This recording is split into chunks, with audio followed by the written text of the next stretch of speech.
তাহলে 8টা বাজে আমরা ক্লাস শুরু করছি। এবং আমাদের আজকের ক্লাসের বিষয় হচ্ছে হস্তরেখা বিদ্যা। তো হস্তরেখার ক্ষেত্রে কিছু বেসিক কনসেপ্ট নিয়ে আমরা ডিসকাস করেছিলাম। তো যেহেতু ভিডিও রেকর্ডিং এর ক্ষেত্রে কিছু প্রবলেম হয়েছিল, তার জন্য আমরা কিছু নোটস আপনাদেরকে দিয়ে দিয়েছিলাম। তো আজকে আমাদের সেই নোটস এর প্রয়োজন তো মনে হয় হবে না, ভিডিও রেকর্ডিংটা আমরা পাবো। তো ভিডিও রেকর্ডিং হচ্ছে। আজকে আমাদের দুটো টপিক নিয়ে ডিসকাস করব। তার মধ্যে প্রথম টপিকটা হচ্ছে হাতের কিছু রেখা। আর তার আগে আমরা যেটা পড়বো সেটা হচ্ছে হাতের কিছু স্পেসিফিক বৈশিষ্ট্য। আমরা যখন কোনো একটা মানুষের হাত দেখি, তখন আমরা শুধুমাত্র যে তার হাতের রেখাগুলো দেখি তা কিন্তু নয়। আমরা আঙ্গুলগুলোকে দেখি, আমরা বুড়ো আঙ্গুলকে দেখি, আমরা আঙ্গুলের গাঁটকে দেখি, হাতের অগ্নি, পৃথ্বী, বায়ু, জল এই চারটে তথ্যকে দেখি। তো আলটিমেটলি এই সমস্ত কিছু দেখে আমরা ডিসাইড করতে পারি যে হাতের কোয়ালিটি কিরকম, হাতের গড়ন, গঠন এইটা কিরকম। তো প্রথমে আমরা চলে আসি চারটে তত্ত্বের বিষয়। তো হাত দেখবার সময় প্রথমেই আপনারা চারটে তত্ত্ব সম্পর্কে একটু আইডিয়া নিয়ে নেবেন। চারটে তত্ত্বের মধ্যে কি রয়েছে? প্রথমটা হচ্ছে অগ্নি, দ্বিতীয়টা হচ্ছে পৃথ্বী, তৃতীয়টা বায়ু, আর 4 নম্বরটা হচ্ছে জল। এবার হাতটা অগ্নি হাত, না হচ্ছে গিয়ে পৃথ্বী হাত, না জল হাত, না বায়ু প্রকৃতির হাত, কি করে বুঝবেন? তো প্রথম হচ্ছে গিয়ে আমাদের অগ্নি প্রকৃতির হাত। অগ্নি প্রকৃতির হাত হচ্ছে একটু ড্রাই টাইপের, রেডিশ, লালচে হবে অগ্নি প্রকৃতির হাতের গড়ন। এই হাতগুলোতে বেশি রেখা আপনারা দেখতে পাবেন না, কিন্তু হাতগুলো ফ্ল্যাট, মানে হাতগুলোর মধ্যে উঁচু উঁচু মাউন্ট রয়েছে, এরকম একেবারেই নয়। এই ধরনের হাতগুলোর মধ্যে চারটে মূল রেখা স্পষ্ট দেখতে পাওয়া যায়। চারটে মূল রেখা কি কি? আয়ুরেখা, হৃদয় রেখা, শিরোরেখা আর ভাগ্যরেখা। আয়ুরেখা মানে হচ্ছে লাইন অফ লাইফ বা পিতৃরেখা। হৃদয় রেখা মানে হচ্ছে প্রণয় রেখা বা লাইন অফ রিলেশনশিপ। আহ শিরোরেখা মানে হচ্ছে মাতৃরেখা বা line of brain, line of intelligence. আর ভাগ্যরেখা মানে হচ্ছে লাইন অফ কর্মা, যেটা আমাদের মণিবন্ধ থেকে শনি রেখার দিকে গেছে। যাদের অগ্নি প্রকৃতির হাত, তাদের হাতের টেম্পারেচার, উষ্ণতা এটা কিছুটা বেশি হবে। সাধারণত অগ্নি প্রকৃতির হাতে রবি রেখা দেখতে পাওয়া যায়। এবার প্রশ্ন হলো রবি রেখা কোনটা, আমরা একটু পরে ডিটেলে জানবো। কিন্তু আপাতত আমরা জেনে রাখি রবি ক্ষেত্রের মধ্যে যে একটা রেখা দেখতে পাওয়া যায় সেটা হচ্ছে রবি রেখা। কিরকম ব্যাপারটা আমি একটু শেয়ার করলে বুঝতে পারা যাবে। দেখুন,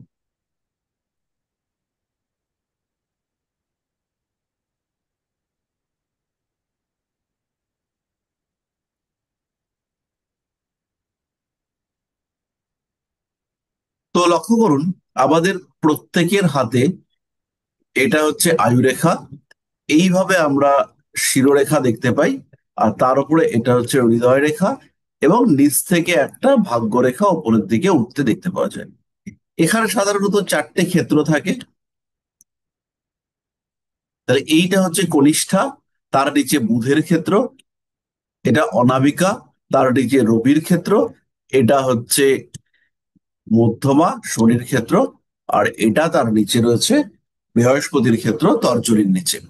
এই রবি রেখার এই ক্ষেত্রটাতে যদি আমরা কোনো রেখা দেখতে পাই এরকম ভাবে নেমেছে, তো এই রেখাটা হচ্ছে রবি রেখা। বিভিন্ন টাইপের রবি রেখা দেখতে পাওয়া যায়, কারোর ক্ষেত্রে ছোট, কারোর ক্ষেত্রে বড়, কারোর ক্ষেত্রে বাঁকা, কারোর ক্ষেত্রে ভাগ্যরেখা থেকে উঠেছে। অসংখ্য টাইপের রবি রেখা আমরা দেখতে পাই। তো এই যে বিভিন্ন টাইপের আমরা রবি রেখা দেখতে পাই, অগ্নি প্রকৃতির হাতে এই রবি রেখাটা প্রমিনেন্ট ভাবে দেখতে পাওয়া যায়।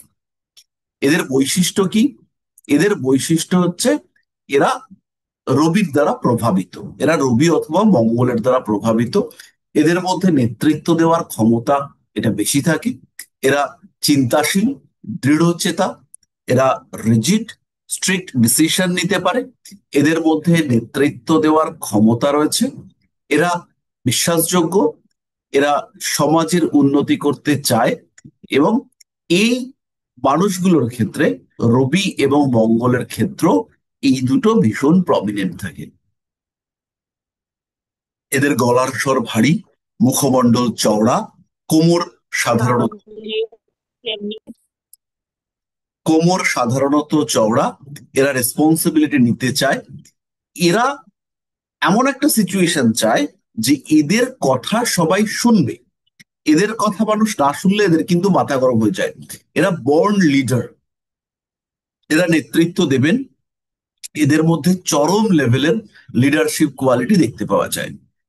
এই মানুষগুলোর উপরে ভরসা করা যায়। এরা খেতেও ভালোবাসে, খাওয়াতেও ভালোবাসে। এরা অনৈতিক কাজ সহ্য করে না এবং তেল দেয় না। এরা কাউকে তোষামোদ করতে পারে না। এরা সবসময় একটা নেতৃত্ব দেব, রাজার মতন আমরা চলবো, এইরকম বিষয়গুলো এদের ক্ষেত্রে দেখতে পাওয়া যায়। এরা ডিসিশন নিতে পারে, ঠিক করুক ভুল করুক সবসময় বলবে যা করেছি বেস্ট বেশ করেছি। যেটাই করুক না কেন সেটাকেই বলবে যে এটা ভালো করেছি। এরা খুব একটা ঝুঁকি টুকি নেওয়া পছন্দ করেন না। এদের জীবনের কিছু বেসিক নীতি থাকে, এরা সবসময় সেই নীতিতে চলতে পছন্দ করেন। এই হচ্ছে আমাদের অগ্নি প্রকৃতির হাত। এরপরে হচ্ছে পৃথ্বী প্রকৃতির হাত। অগ্নি প্রকৃতির হাতের মানুষরা ভীষণ ক্রিয়েটিভ। এরা হচ্ছে গিয়ে একদম মানে সৃজনশীলতা এদের মধ্যে চরম মাত্রায় দেখতে পাওয়া যায়।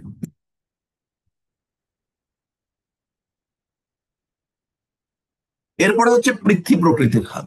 পৃথ্বী প্রকৃতির হাত চেনা ভীষণ সোজা। সেটার ক্ষেত্রে কি হবে, এই যে হাতটা এরকম টাইপের রয়েছে, এখান থেকে বৃদ্ধাঙ্গুলি উঠবে।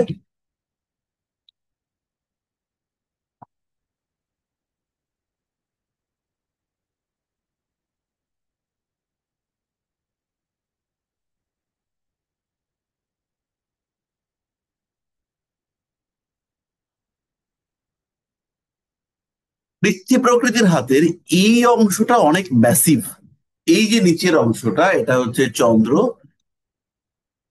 আর এটা হচ্ছে শুক্র।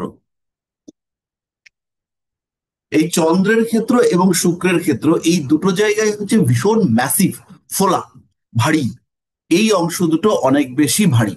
এইটা দেখে আপনারা আইডেন্টিফাই করতে পারবেন যে এই মানুষটার হচ্ছে গিয়ে পৃথ্বী প্রকৃতির হাত। এদের হাতেও রেখার সংখ্যা ভীষণ কম থাকে।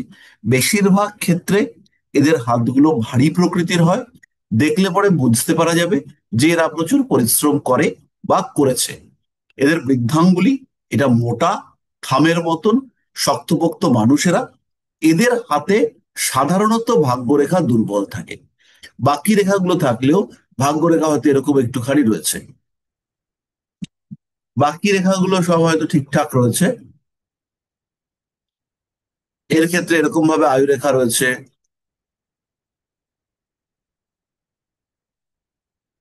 কিন্তু ভাগ্যরেখাটা হয়তো একটুখানি এরকম রয়েছে, বা এরকম ভাবে একটা ভাগ্যরেখা রয়েছে। পৃথ্বী প্রকৃতির হাতে সাধারণত ভাগ্যরেখা ছোট দেখতে পাওয়া যায়। যদি ভাগ্যরেখা বড় থাকে তাহলে পৃথ্বী প্রকৃতির মানুষরা নিজের পরিশ্রম দিয়ে একটা বড়সড় জায়গায় পৌঁছতে পারে। এদের জীবনে মোটামুটি কষ্ট, পরিশ্রম এটা মাস্ট। এরা এটা লেগে থাকে। এরা একটু উপেক্ষিত হয়, এরা ইউজড হয়। এদেরকে মানুষজন জোর করে কাজ করায়, ভাই তোমাকে করতেই হবে, একটু বুঝিয়ে টুঝিয়ে বলো, তুমি এটা না করলে পরে আর কে করবে বলো, তুমি ছাড়া তো হতেই পারে না। এও ভাবলো যে আমি ছাড়া তো সত্যি সত্যি হতে পারে না, সে গিয়ে সেই কাজটা পুরোপুরি করে ফেললো। এটা হচ্ছে পৃথ্বী প্রকৃতির হাতের বৈশিষ্ট্য। এরা ভারী কাজকর্ম জেনারেলি করতে পছন্দ করে। এরা ঈর্ষাকাতর নয়। এদের মধ্যে যে বিরাট ঈর্ষা রয়েছে, এরা যে ভীষণ আহ অপরের প্রতি সংবেদনশীল এরকম একেবারেই নয়। এদের খাদ্যটা খুব এসেনশিয়াল, এরা খেতে ভীষণ ভালোবাসে।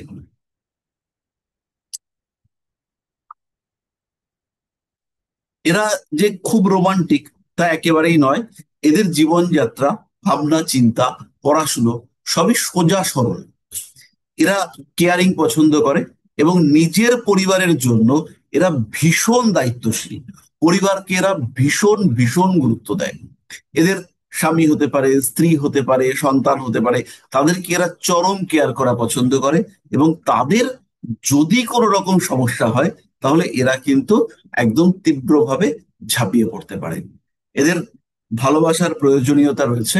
এরা সাধারণত ম্যাথামেটিক্স পছন্দ করে না। এরা টুকটাক লজিক পছন্দ করে, কিন্তু গণিত কিংবা হার্ডকোর সায়েন্স এরা মোটেও পছন্দ করে না। এদের শরীরের নিম্নাঙ্গ একটু বেশি ভারী হতে দেখতে পাওয়া যায়।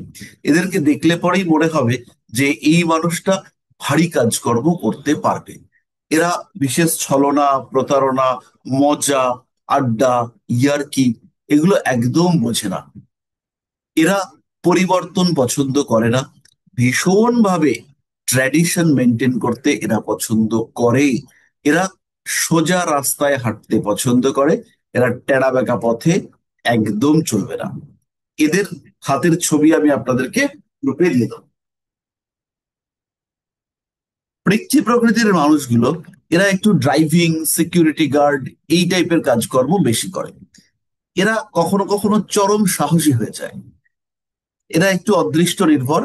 ভাগ্য কি করছে, ভাগ্য কি দিচ্ছে, এই ব্যাপারগুলো এদের কাছে ভীষণ গুরুত্বপূর্ণ। এরা ঈশ্বরের প্রতি বিশ্বাস করে, এবং কখনো কখনো এদের এই বিশ্বাস অন্ধবিশ্বাসের দিকেও যেতে পারে।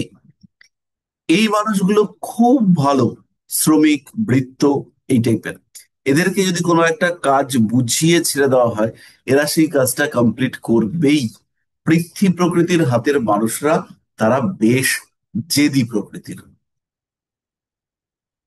এরা একটু অদৃষ্ট নির্ভর। ভাগ্য কি করছে, ঈশ্বর কি চাইছেন, এই বিষয়গুলোকে এরা গুরুত্ব দেয়।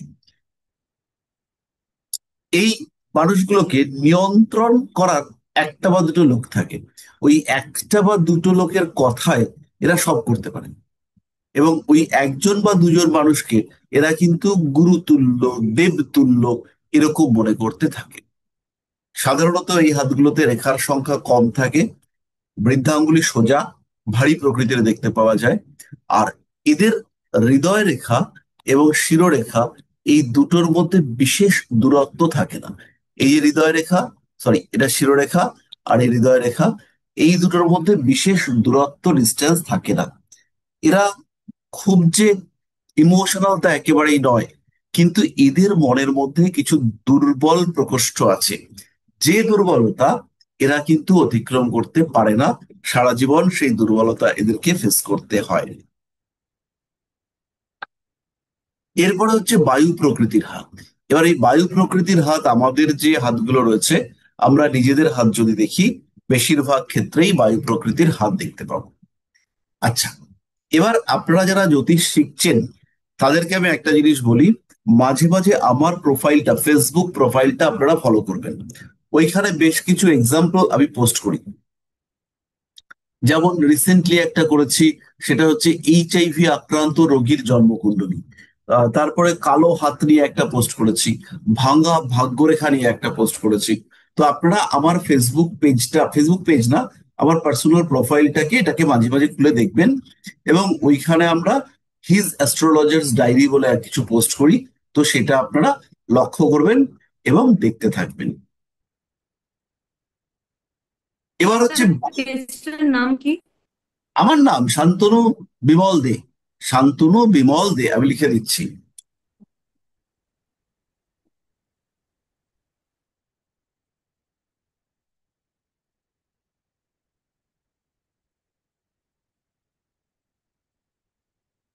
শান্তনু বিমল দে।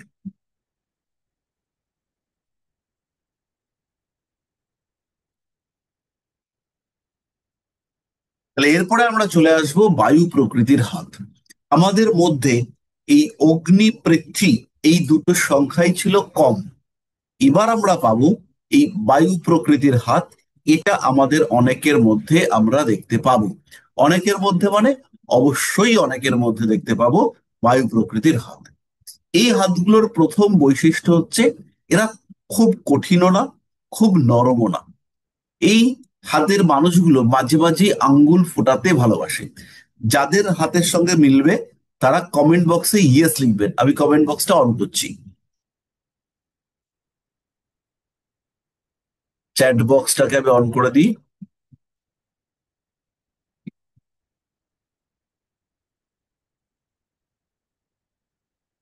এদের মাঝে মাঝেই আঙ্গুল ফোটাতে ভালো লাগবে, কটস কটস করে আওয়াজ হবে। এরা অত্যন্ত কল্পনা প্রবণ। এদের হাতের মধ্যে রেখা খুব গভীর নয়, আবার একদম অস্পষ্টও নয়, একটু ড্রাই, হাতটা শুকিয়ে শুকিয়ে থাকে। এই মানুষগুলোর হাতগুলো হচ্ছে গিয়ে অবশ্যই চৌকো প্রকৃতির। এরা অত্যন্ত ক্রিয়েটিভ, এরা কল্পনা প্রবণ, এবং এদের ক্রিয়েটিভিটি বহু সময় বাস্তবের থেকে বাইরে থাকে। এরা যখন সুপারম্যানের ছবি দেখে তখন নিজেকে সুপারম্যান ভাবে। এরা যখন খুব দুঃখ বেদনাপূর্ণ সিনেমা দেখে তখন মনটা এদের খুব খারাপ হয়। এরা পজিটিভ, অত্যন্ত পজিটিভ। এদের আত্মবিশ্বাস যথেষ্ট বেশি, এবং এই হাতগুলোর মধ্যে অন্তত 3 থেকে 4টে শিরা দেখতে পাওয়া যায়। হাতের যে উল্টো দিকটা, সেই উল্টো দিকটার মধ্যে অ্যাটলিস্ট 3 থেকে 4টে গাঁট। গাঁট মানে হচ্ছে আঙ্গুলের ওই যে গাঁটগুলো হয় না, পেছন দিকে বেশ গাঁটালো গাঁটালো হয়ে রয়েছে, অ্যাটলিস্ট 3 থেকে 4টে দেখতে পাওয়া যাবে। কিছু শিরা উপশিরা থাকবে, এবং বুড়ো আঙ্গুলের ঠিক নিচে এদের আমরা দেখতে পাবো, বুড়ো আঙ্গুলের নিচে নীল নীল দাগ রয়েছে। বুড়ো আঙ্গুলের নিচে নীল দাগ, এটা এদের ক্ষেত্রে দেখতে পাওয়া যাবে। স্যার একটা কথা বলবো। হ্যাঁ, বলুন। নীল দাগ মানে কি, মানে ভেন গুলোই নীল হচ্ছে নাকি আলাদা হ্যাঁ, করে এক্সট্রা ধমনী করে নীল, নীল দাগ? ধমনী, ধমনী, আর কিছু না। ওকে। এই হাতগুলোর মধ্যে একটা সামঞ্জস্য দেখতে পাওয়া যাবে। সামঞ্জস্য মানে কিরকম? সমস্ত ক্ষেত্রগুলো যথেষ্ট প্রমিনেন্ট, সমস্ত ক্ষেত্রগুলোই প্রমিনেন্ট। কোনো ক্ষেত্র অতিরিক্ত উঁচু নয়, কোনো ক্ষেত্র অতিরিক্ত নিচু নয়, প্রত্যেকটা ক্ষেত্রের মধ্যে একটা সামঞ্জস্য রয়েছে। বৃদ্ধাঙ্গুলের দুটো পর্ব খুব সুন্দর। এইটা হচ্ছে বায়ু প্রকৃতির হাত, এবং এই বায়ু প্রকৃতির হাতের বুঝবার মূল বৈশিষ্ট্য হচ্ছে এই হাতটাকে আপনারা একটু লক্ষ্য করলে বুঝতে পারবেন। আমি একটা আঙ্গুলের ছবি আঁকি। আহ ধরুন, এরকম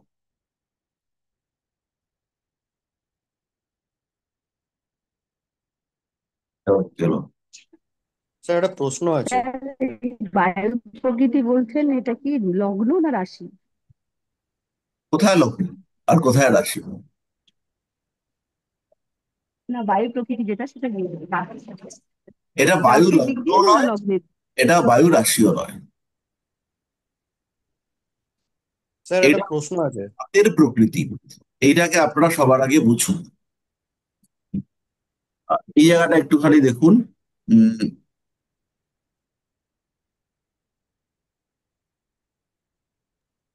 একটা হাতের এইখানটাতে মধ্যে একটা হাতের মধ্যে দু টাইপের বৈশিষ্ট্য তো দেখা যেতে পারে।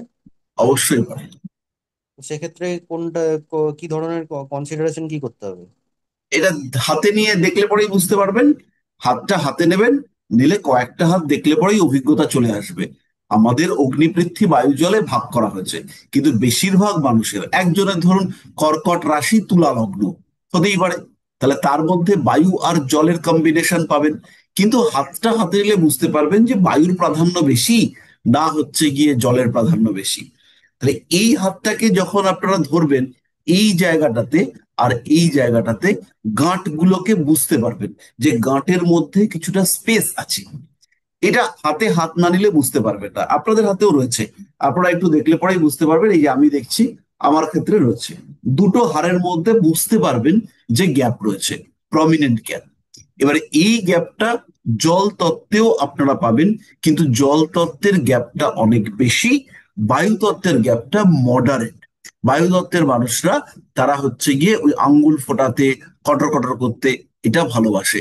এবং বায়ু তত্ত্বের যত মানুষের হাত দেখবেন, এইটা একদম মিলিয়ে নেবেন যে এই মানুষগুলোর গায়ে ব্যথা এর টেন্ডেন্সি রয়েছে।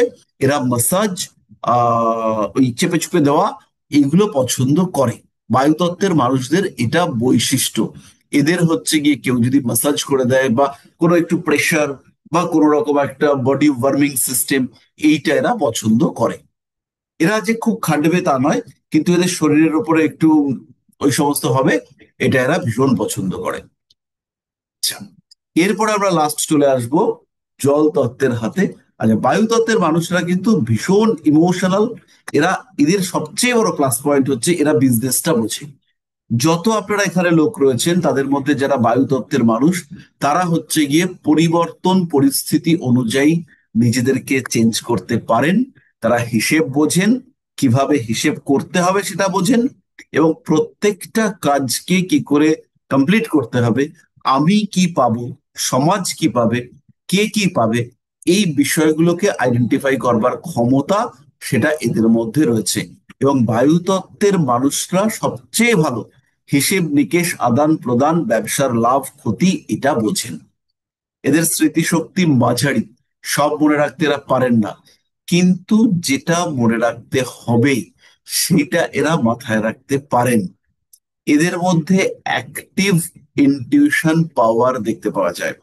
অ্যাক্টিভ ইনটিউশন পাওয়ার মানে, যেমন ধরুন আপনারা জ্যোতিষ চর্চা করছেন, এবং জ্যোতিষ চর্চা যারা আপনারা করছেন তাদের কিছুটা অ্যাক্টিভ ইনটিউশন পাওয়ার থাকে, মানে কার্যকরী মনন ক্ষমতা। কিন্তু যাদের জল তত্ত্ব, তাদেরও ইনটিউশন পাওয়ার থাকে, কিন্তু সেটা অ্যাক্টিভ বা কন্ট্রোলড নয়। কখনো কখনো তারা বুঝতে পারছেন এবং তারা চরম ইনটিউশন পাওয়ার পাচ্ছেন, কিন্তু সেটাকে পুরোপুরি কাজে লাগাতে পারছেন না। বায়ুতত্ত্বের মানুষরা সেই ইনটিউশন পাওয়ারকে কাজে লাগাতে পারেন এবং সেই ইনটিউশন পাওয়ারকে ইউটিলাইজ করতে পারেন। তাই যদি আমাকে বলা হয় কোন রাশি বা কোন লগ্ন বা কোন তত্ত্বের মানুষরা সবচেয়ে ভালো জ্যোতিষ হতে পারবে, তাহলে চোখ বন্ধ করে বায়ুতত্ত্বের মানুষরা সবচেয়ে ভালো জ্যোতিষ হতে পারবে, যারা সমাজে ভীষণ নাম করতে পারবে। কিন্তু কাদের ইনটিউশন, কাদের প্রেডিকশন পারফেক্ট বেশি হবে, সেটা হচ্ছে জল তত্ত্বের মানুষ। কিন্তু পারফেক্ট প্রেডিকশন ছাড়াও প্রেজেন্টেশনের একটা ব্যাপার আছে, বায়ু তত্ত্বের সেই প্রেজেন্টেশনটা হচ্ছে ভীষণ ভালো। দ্বিতীয়ত, বায়ু তত্ত্বের মানুষরা ভীষণ ভালো কথা বলতে পারে। এরা সমাজ, সংসার এগুলোর প্রতি অত্যন্ত কেয়ারিং হয়। কখনো কখনো এরা অতিরিক্ত পরিশ্রম করে ফেলে, এবং এই অতিরিক্ত পরিশ্রম করলে এদের অস্থি সংক্রান্ত রোগ, যেমন আর্থ্রাইটিস, বোন পেইন, এই ধরনের রোগ এদের ক্ষেত্রে দেখতে পাওয়া যায়। এরা খুব ভালো গোয়েন্দা হতে পারে। কোন মানুষটা অ্যাকচুয়ালি অপরাধী সেটা এরা বুঝে যাওয়ার ক্ষমতা এদের মধ্যে রয়েছে।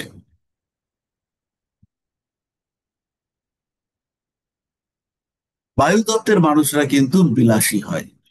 অন্যান্য রাশির থেকে বায়ুতত্ত্বের বিলাসিতা সেটা হচ্ছে গিয়ে অনেকটাই নিজস্বতাপূর্ণ।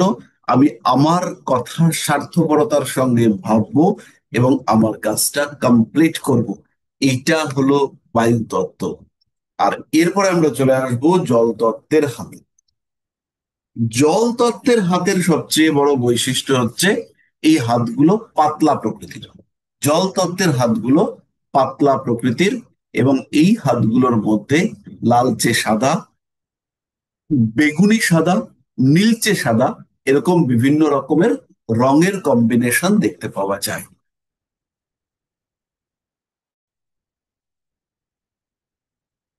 একটু পাতলা, প্রচুর ভেইনস থাকে এই হাতগুলোর মধ্যে। এরা শারীরিক দিক থেকে দুর্বল, এবং এদের হাতের সবচেয়ে বড় বৈশিষ্ট্য হচ্ছে প্রচুর রেখা, যে রেখার কোনো মাথা মুন্ডু নেই। আমাদের মধ্যে দু একজনের এই ধরনের রেখা থাকবে, যারা প্রচন্ড ইমোশনাল, যাদের জীবনে হচ্ছে গিয়ে ছোট্ট ছোট্ট বিষয়ে মনের মধ্যে দুঃখ পেয়ে যান এবং সত্যি সত্যি মনে দুঃখ পান, সিনেমা দেখতে গিয়ে কেঁদে ফেলেন। সেই সমস্ত মানুষগুলোর হাতে এইরকম রেখা দেখতে পাওয়া যাবে। এই মানুষগুলোর কিন্তু যেমন দুঃখ পান, তেমনি এরা মুডি, এরা প্রচন্ড রেগেও যেতে পারেন। এই মানুষগুলো কিন্তু ভীষণ ভাবে রেগে যান। আর রাগটা কোথায় রেগে যান? বাড়িতে।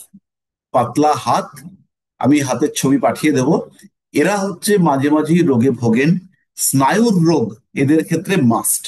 এই মানুষগুলোর হাতে নীলচে ভাব, ব্লুইশ লাইন্স, নীল সরু সরু সরু সরু রেখা, এইগুলো দেখতে পাওয়া যায় এবং খুব প্রমিনেন্ট ভাবে দেখতে পাওয়া যায়। এরা সাধারণত বাড়িতে এসে যথেষ্ট অত্যাচার করে। বাইরের মানুষদের কাছে এরা ভীষণ ভালো, কাউকে কোনো রকম ভাবে ডিস্টার্ব করবে না। কিন্তু এদের জেদ, এদের রাগ, সেটা শুধুমাত্র বাড়ির লোকরা জানতে পারেন। এই মানুষগুলোর পেটের সমস্যা রয়েছে, এদের হজম সমস্যা এদের ক্ষেত্রে থাকেই, তার সঙ্গে সঙ্গে স্নায়ু সমস্যা এদের জীবনে থাকে। এরা কোনো রকম জটিলতা পছন্দ করেন না। জীবনের যে কোনো জটিল পরিস্থিতিতে এরা অন্য কাউকে এগিয়ে দিতে পছন্দ করেন। এরা একটু ভীতু প্রকৃতির, কোনো কোনো সময় এরা একটু খিটখিটে হয়ে যায়। আর এই মানুষগুলো কিন্তু একাকিত্বকে ভীষণভাবে অ্যাকসেপ্ট করে। ঠান্ডা গরম কোনোটাই এদের বেশি পছন্দ নয়, এবং এরা পরিবর্তিত পরিবেশে মানিয়ে নিতে পারে না। এই জন্য এরা কোনো আত্মীয় পরিজন কুটুম্ব এদের বাড়িতে যাওয়া পছন্দ করে না। এরা টুকটাক তো পিকনিকে যাওয়া, গাড়ি চড়া, এগুলো পছন্দ করে, কিন্তু আত্মীয় পরিজন কুটুম্ব এদের বাড়িতে এরা মোটে যেতে চায় না। এই মানুষগুলোর মধ্যে কিছু নেগেটিভিটি দেখতে পাওয়া যায়। এরা কিন্তু কিছুতেই কোনো জিনিসকে ভালো বলতে পারেন না। এই মানুষগুলোর মধ্যে একটা সবকিছুর মধ্যেই খুঁত ধরবার চেষ্টা, এটা দেখতে পাওয়া যায়। এই মানুষগুলো কোনো কোনো সময় খুব ক্রিয়েটিভ হয়, কোনো কোনো সময় খুব অলস হয়। এরা কাজকর্ম থেকে দূরে থাকতে পছন্দ করে। তাহলে আমরা অগ্নি, পৃথ্বী, বায়ু, জল, এই চারটে সম্পর্কে কিছু বেসিক আইডিয়া পেলাম। এবারে এই অংশটুকুর মধ্যে প্রবালবাবু একটা ভীষণ গুরুত্বপূর্ণ প্রশ্ন করেছেন, যে সেটা হচ্ছে কারুর হাত, খুব কম লোকের হাত আছে যে অগ্নি, পৃথ্বী, বায়ু, জলকে আইডেন্টিফাই করা যায়। বাকি 90%, 90% নাই বলো 99% হাত, সেটা হচ্ছে মিশ্র হাত। মিশ্র হাত মানে একই হাতের মধ্যে অগ্নিতত্ত্ব, বায়ুতত্ত্বের প্রভাব রয়েছে, বা একই হাতের মধ্যে বায়ুতত্ত্ব, জল তত্ত্বের প্রভাব রয়েছে। এই মিশ্র হাতের মধ্যে কোন দিকটা বেশি প্রমিনেন্ট হয়েছে সেইটাকে আইডেন্টিফাই করা হচ্ছে আমাদের কাজ, এবং তারপরে সেই আইডেন্টিফিকেশনের ওপরে বেস করে মানুষটার ভবিষ্যৎবাণী করবার চেষ্টা। এইটা হচ্ছে আমাদের আলটিমেটলি কাজ। তাহলে সবার আগে আমাদেরকে যেটা বুঝতে হবে সেইটা হচ্ছে এটা কি প্রকৃতির হাত, এবং আদৌ এই হাতটাতে রেমেডি, এটা কতটা কার্যকরী হতে পারে। তারপরে আমাদেরকে এই হাতগুলোকে আইডেন্টিফাই করতে হবে যে এটা কি প্রকৃতির হাত। তারপরে হাতের রেখা, হাতের গর্ত, ইত্যাদি ইত্যাদি আমরা দেখতে ভেতরে ঢুকবো।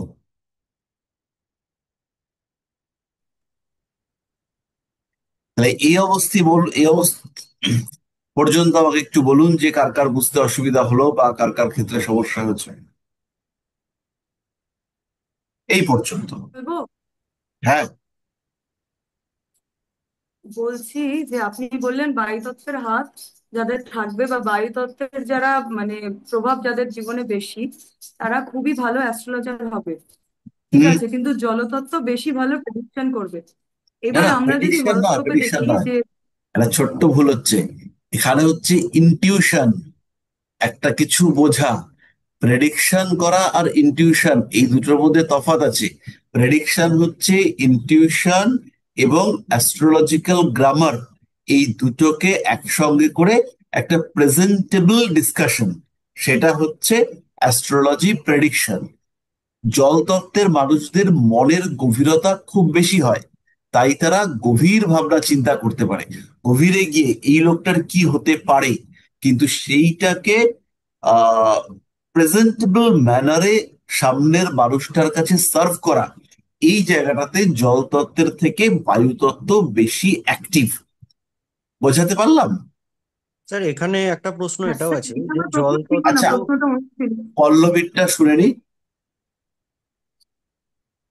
হ্যাঁ স্যার, বলছিলাম যদি কারো মানে রাশি আর লগ্নের মধ্যে দুটো তত্ত্ব থাকে, বায়ু আর পৃথ্বী বা বায়ু আর অগ্নি, বা কোনো কম্বিনেশন হয়ে গেল দুটো তত্ত্ব, সেই ক্ষেত্রে কিভাবে আমরা জাজ করব যে সেই মানুষটা কিরকম ভালো প্রেডিকশন করবে বা ইনটিউশন তার কেমন হবে? কোন তত্ত্বকে আমরা বেশি জোর দেবো সেই ক্ষেত্রে, লগ্নকে না রাশিকে?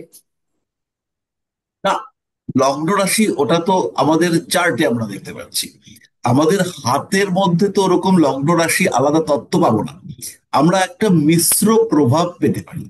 হয়তো একটা মানুষের হাতটাতে আমার মনে হচ্ছে এটা বায়ু তত্ত্বের হাত, কিন্তু হাতটা ভীষণ সফট, তখন বায়ু আর জলের মিশ্র প্রভাব দেখতে পাওয়া যাবে। তাহলে বায়ু আর জলের যদি মিশ্র প্রভাব আমরা দেখতে পাই, তাহলে সেই মানুষটা, সে ইমোশনাল এবং ক্রিয়েটিভ। সেই মানুষটার মনে গভীরতা, যদি আমরা জ্যোতিষ নিয়ে ভাবি, তাহলে তার মধ্যে ইনটিউশন পাওয়ার, ক্রিয়েটিভিটি, মনন, প্রেডিকশন, বিজনেস সবকটাই আসছে। আর নেগেটিভিটি যেটা, তুলা রাশির মানুষদের বা বায়ু তত্ত্বের মানুষদের যে ক্রিয়েটিভিটি, জল তত্ত্বের প্রভাবে এসে ইমোশনাল হয়ে সে স্ট্রিক্ট হতে পারছে না, দুর্বল হয়ে যাচ্ছে। ধরুন একজন মানুষ, সে হচ্ছে বায়ু তত্ত্বের মানুষ, তার সঙ্গে তার কাছে বেশ কিছু গোপন কথা আছে। জল তত্ত্বের মানুষরা কথা গোপন রাখতে পারে না। জল তত্ত্বের মানুষরা কথা ওপেন করে দেয়। বায়ু তত্ত্বের মানুষদের সন্দেহ প্রবণতা কম, জল তত্ত্বের মানুষদের সন্দেহ প্রবণতা বেশি। তাহলে এবার যখন দুটো মিশ্র হয়ে যাচ্ছে, তখন দেখা গেল এই মানুষটা, তার মধ্যে সন্দেহ প্রবণতা চলে এসছে। বায়ু তত্ত্বের মানুষদের মধ্যে যে গোপন রাখতে পারার ক্ষমতা, জল তত্ত্বের প্রভাবে সেটা কমেছে, সবাইকে সব কথা বলে ফেলছে। বোঝা গেল পল্লবী, পরিষ্কার? হ্যাঁ স্যার, বুঝতে এখানে পেরেছি। এখানে হ্যাঁ, প্রশ্ন একটা আছে স্যার। তো বার্থ চার্ট আর মানে হস্তরেখার মধ্যে যদি দুটোর প্রেডিকশনের ক্ষেত্রে তাহলে আলাদা রকম মানে পয়েন্ট অফ কনফ্লিক্ট তো আসবেই না তাহলে? কেন পয়েন্ট অফ কনফ্লিক্ট আসবে?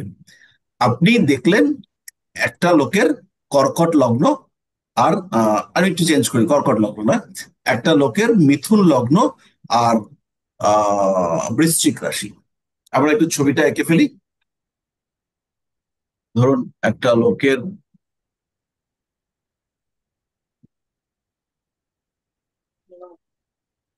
মিথুন লগ্ন, আর এখানে হচ্ছে বৃশ্চিক রাশি। ঠিক আছে, ভুল হয়ে গেল, ভুল হয়ে গেল।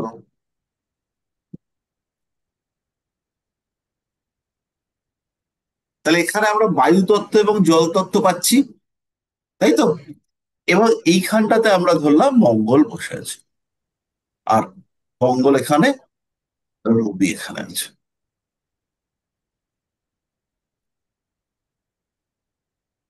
এরকম হতে পারে, হতে পারে তো? হতেই পারে। এবার লক্ষ্য করুন, একটা সেকেন্ড।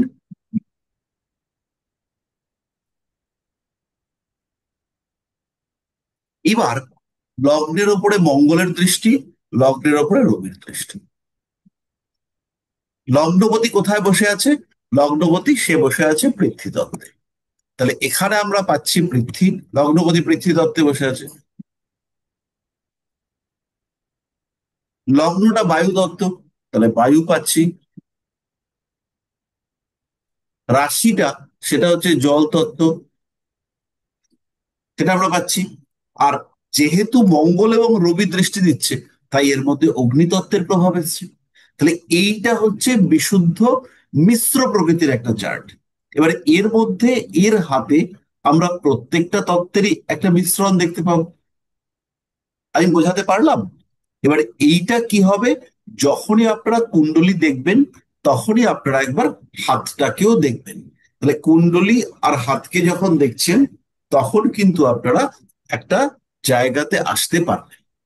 এবার কিছু কিছু জায়গাতে, কিছু কিছু বিষয়ে আপনাকে আইডেন্টিফাই করতে সাহায্য করবে হাত। কিরকম? আপনাকে বললো আমার কি ফাড়া আছে, বড় অ্যাক্সিডেন্ট আছে, তখন আপনি মূল কুণ্ডলিতে দেখে দেখে নিলেন যে ধরুন শনি মঙ্গলের যোগ আছে, যে এই লোকটার লগ্নে শনি রয়েছে। তাহলে শনির দৃষ্টি মঙ্গলের উপর পড়ে গেল, আর এদিকে মঙ্গলের দৃষ্টি শনির উপর পড়ে গেল।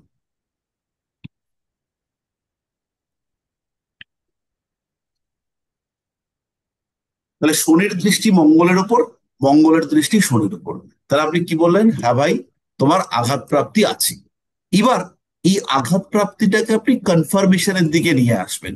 তাহলে আপনি দেখলেন এই লোকটার যে আয়ুরেখা একদম সুন্দর, কোনো দাগ দাগ কিছু নেই। তার মানে এই লোকটার আঘাত প্রাপ্তি খুব মারাত্মক হবে না। এবার আপনি দেখলেন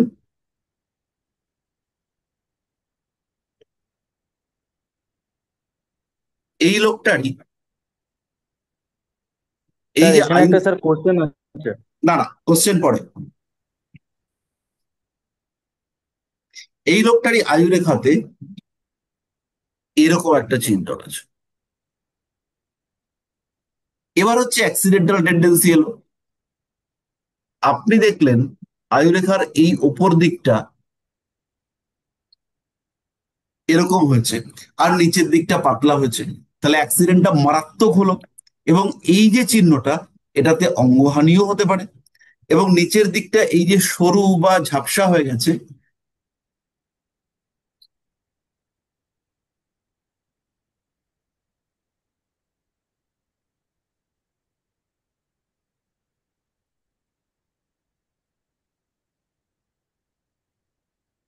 এদিকটা এরকম হয়ে গেল, ভুল হলো ছবিটা,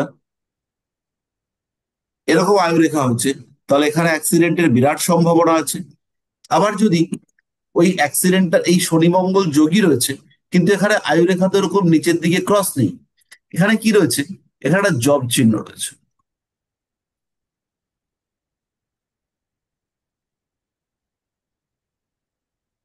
এবার হচ্ছে দীর্ঘকালীন রোগে ভোগার সম্ভাবনা দেবে এই শনি মঙ্গল, কারণ শনি এখানে নবমপতি। শনি নবমপতি হওয়ার জন্য এখানে দীর্ঘকালীন রোগ ভোগ দেবে। হাতের মধ্যে জব চিহ্ন থাকলে পরে দীর্ঘকালীন রোগ ভোগ দেয়। এবার এই হাতের মধ্যে এইরকম জব চিহ্ন রয়েছে, এর মধ্যে অথবা এখানে কোনো একটা তিল রয়েছে। এবার এইবার হচ্ছে গিয়ে এই তিলে মরে যাওয়ার চান্স তৈরি হবে, মরে যেতেই পারে। এবং এখানে যদি এরকম তিল দেখতে পাওয়া যায়, তাহলে এখানে কোনো বড় খুব জটিল অপারেশন সেটা হতে পারে। এবার এইরকম হাতেই এখানে একটা বড় তিল রয়েছে, এবং এই তিলের ঠিক পরে এইখানে আমরা একটা উন্নতি রেখা দেখতে পেয়ে গেছি। এটা ভুল হলো, উন্নতি রেখাটা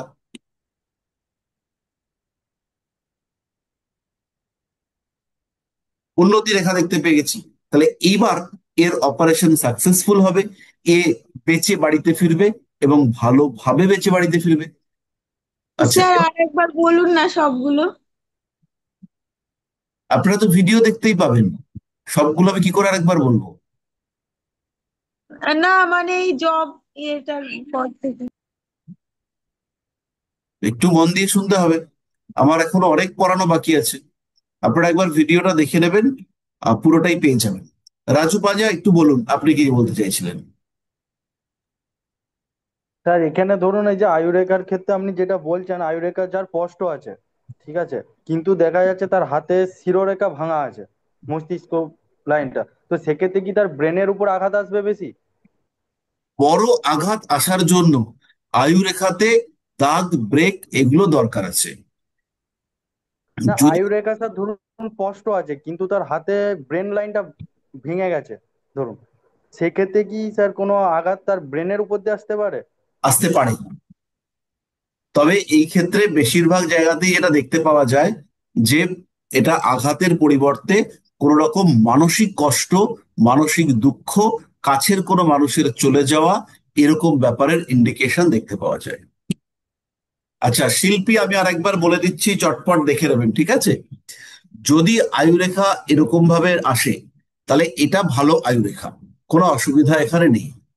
এবার আয়ুরেখার এখানে রয়েছে আমাদের একটা ব্রেক, এখানে আয়ুরেখাতে একটা গ্যাপ রয়েছে, গ্যাপ থেকে এখান থেকে এরকম একটা রেখা নিচের দিকে চলে এসছে। এইরকম রেখাতে বড় অ্যাক্সিডেন্ট, বড় আঘাতপ্রাপ্তি এগুলো হতে পারে। এবার যদি আমরা দেখি যে এই নিচের দিকটা এটা খুব পাতলা হয়ে গেছে, হতেই পারে খুব পাতলা হয়ে গেছে, পাতলা এবং অস্পষ্ট হয়ে গেছে। এই ক্ষেত্রে কিন্তু ওই যে বড় রোগটা হলো বা বড় অ্যাক্সিডেন্ট হলো বা এমন কিছু হলো, সেইটার পরে এই মানুষটা অনেক বেশি দুর্বল হয়ে গেল, এর কিন্তু আর রিকভারির জায়গাটা থাকলো না। এবার এইখানে যদি আমরা দেখতে পাই যে এরকম জব চিহ্ন হয়েছে, জব চিহ্ন সাধারণত লং টার্ম প্রবলেমকে ইন্ডিকেট করে। তাহলে কোনো একটা রোগ হলো, সেই রোগ সেটার কারণে একে ভুগতে হলো। এখানে একটা অদ্ভুত সিম্বল তৈরি হয়েছে, আমাদের আকার ভুলে হয়েছে। আমি জব চিহ্নটা মেলাতে চাইছিলাম, বাট না মিলে এটা একটুখানি অদ্ভুত হয়েছে। দেখুন কালো লাইনটা, এইরকম যদি কারোর হাতে দেখতে পান তাহলে তার বড় রকমের ভুল চিকিৎসা হবে। এবং এই যে দুটো রেখা দুদিকে বেরিয়ে এসছে, এই ক্ষেত্রে তার এই ভুল চিকিৎসাতে খুব বড় ক্ষতি হয়ে যাওয়ার সম্ভাবনা এটা রয়েছে। আমি একজনের হাতে এরকম দেখতে পেয়েছিলাম, নামটা বলছি না, আমার খুব পরিচিত এক ভদ্রলোক। তার ডাক্তাররা, কলকাতার ডাক্তাররা বুঝতেই পারেননি তার পেটের মধ্যে একটা টিউমার হয়েছে। তারা কেউ বলেছেন কিডনি খারাপ হয়ে গেছে, কেউ বলেছেন আলসার হয়েছে, কিন্তু আলটিমেটলি কেউ বুঝতে পারেননি। আলটিমেটলি দেখতে পাওয়া গেছে যে পেটের মধ্যে একটা টিউমার হয়েছে, এবং টিউমারটার মধ্যে অনেকগুলো শিরা তৈরি হয়েছে। শিরা মানে শাখা প্রশাখা, এবং সেই শাখা প্রশাখাগুলো কিডনিকে জড়িয়ে নেমেছে। ফলে যখন টিউমারটা অপারেশন করা হয় তখন ওনার একটা কিডনিও বাদ দিতে হয়। এবং এইটার মূল কারণ হচ্ছে রং ট্রিটমেন্ট। এই জব চিহ্নের ঠিক নিচে যদি কোনো তিল থাকে তাহলে হচ্ছে গিয়ে বড় বিপদের সম্ভাবনা। এখানে যদি কোনো তিল থাকে তাহলে বড় বিপদ হতে চলেছে, মৃত্যুও হতে পারে। এখান থেকে বাঁচার দুটো রাস্তা, একটা হচ্ছে গিয়ে এইখানে ত্রিভুজ চিহ্ন, আর একটা রাস্তা কি আয়ুরেখার উপরে ত্রিভুজ চিহ্ন, আর একটা রাস্তা হচ্ছে আয়ুরেখার এখান থেকেই কোনো একটা উন্নতি রেখা। এই রেখাটার নাম হচ্ছে উন্নতি রেখা। এটা ইন্ডিকেট করে এই মানুষটা বেঁচে যাবে। তাহলে এবার আমরা একটু পরবর্তী দিকে এগোই।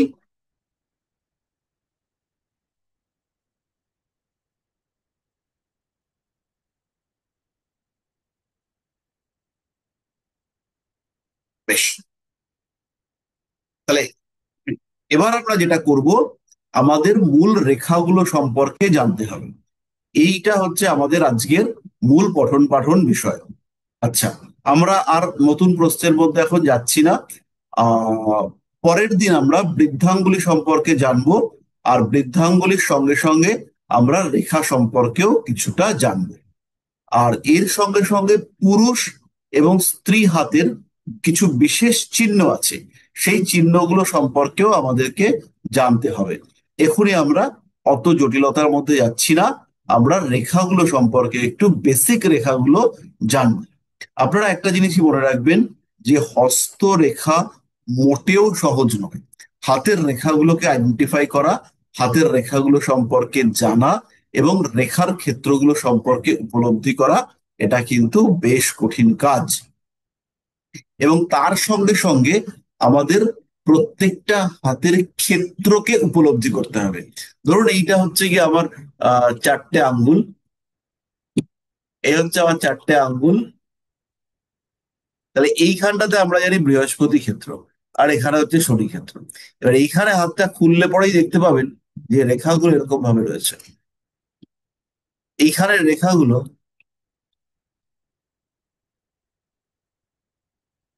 এই যে জায়গাটা, এই জায়গাটা হচ্ছে অ্যাকচুয়ালি অ্যাপেক্স। এই যে জায়গাটা,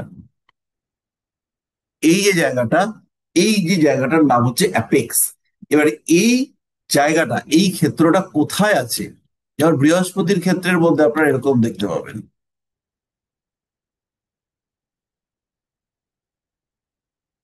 এই জায়গাটা হচ্ছে অ্যাপেক্স। এই জায়গাটা কোথায় রয়েছে তার উপরে আপনারা ক্ষেত্রের শক্তি এবং ক্ষেত্রের উপরে অন্যান্য গ্রহদের প্রভাব এইটা বুঝতে পারবেন।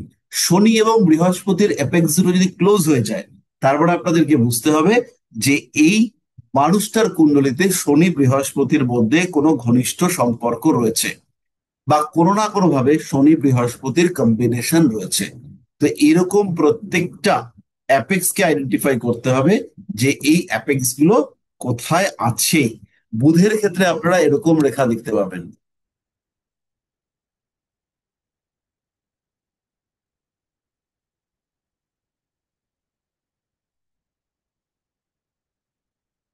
এই অ্যাপেক্সটা এটা কোথায় আছে, এটা হচ্ছে অ্যাপেক্স। এটা এক্স্যাক্টলি কোন জায়গাটাতে রয়েছে সেটা আপনাদেরকে জানতে হবে। তো এই নিয়ে ডিটেল প্রেডিকশন আমরা আস্তে আস্তে শিখবো। আহ একটু রেখাগুলো সম্পর্কে না জানলে আমাদের ক্লাসটা আস্তে আস্তে কম ইন্টারেস্টিং হয়ে যাবে। তো আমরা প্রথমে চারটে মূল রেখা নিয়ে জানবো। আমরা আজকে রেখাগুলোর নাম, রেখাগুলো কেমন থাকে, রেখাগুলো থেকে কি বিচার করা হয় সেটা জানবো। প্রত্যেকটা রেখার ডিটেইল স্টাডি সেখানে আমরা আজকে যাব না, কিন্তু রেখাগুলো কেমন সেটা হচ্ছে গিয়ে জানবার চেষ্টা করবো। তাহলে আমরা প্রথমেই চারটে রেখাকে একটুখানি এঁকে ফেলি। তাহলে এটা হচ্ছে আমার হৃদয় রেখা, এটা শিরোরেখা, এটা আয়ু রেখা, আর এটা হচ্ছে ভাগ্যরেখা। এবার এই হচ্ছে আমার মোটামুটি হাত।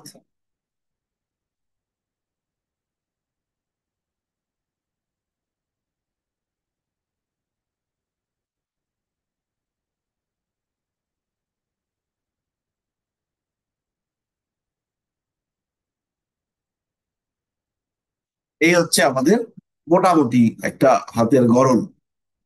তাহলে প্রথম আমরা জানবো আয়ুরেখা সম্পর্কে। তো আয়ুরেখাকে বলা হয় পিতৃরেখা। এইটা হচ্ছে লাইন অফ লাইফ। পিতৃরেখা কেন বলা হবে? কারণ এই রেখাটা শুক্র ক্ষেত্র থেকে শুক্র ক্ষেত্রকে জড়িয়ে বসে রয়েছে। শুক্র ক্ষেত্র কোন জায়গাটা? এইটা। তাহলে শুক্র ক্ষেত্রকে জড়িয়ে বেষ্টন করে রয়েছে। শুক্র, আপনারা সবাই জানেন আমাদের প্রত্যেকের জন্ম হচ্ছে বাবার ঔরসে। এই ঔরস বা শুক্র এটা আমরা বাবার কাছ থেকে পেয়েছি। তাহলে এটা হচ্ছে আমাদের line of swords, line of origin. এই রেখাটা আমাদের বংশ পরিচয়কেও নির্দেশ করবে। এখান থেকে আমরা কি কি বিচার করব? প্রথম বিচার করব আয়ু, দ্বিতীয় বিষয় বিচার করব জীবনী শক্তি। আমি 90 বছর বাঁচলাম, কিন্তু সারা জীবন প্রত্যেক দিন পেট খারাপ। একটু চিকেন রোল খাবো, পরের দিনকেই হচ্ছে গিয়ে 3 বার। একটুখানি বিরিয়ানি খাবো ভালো করে, সঙ্গে একটু চাপ টাপ দিয়ে বিরিয়ানি খাবো, পরের দিন 12 বার। তাহলে এটা হচ্ছে জীবনী শক্তির ঘাটতি। আয়ু বিশাল, কিন্তু জীবনী শক্তি কম। তার মানে আয়ু রেখাটা অনেক বড়, কিন্তু অস্পষ্ট, আবছা। তার মানে হচ্ছে জীবনী শক্তি অনেকটাই কম। প্রয়াস, চেষ্টা, উদ্যম, লড়াই করবার ক্ষমতা। আয়ুরেখার সঙ্গে বিবাহ বা বিবাহিত জীবনের বিরাট কোনো সম্পর্ক নেই, কিন্তু যখন যৌন সক্ষমতা এবং কামনা এই বিষয়টা বিচার করতে হবে। যৌনতা, পুরুষদের ক্ষেত্রে টেস্টোস্টেরন, শরীরে কতটা টেস্টোস্টেরনের ফ্লো আছে।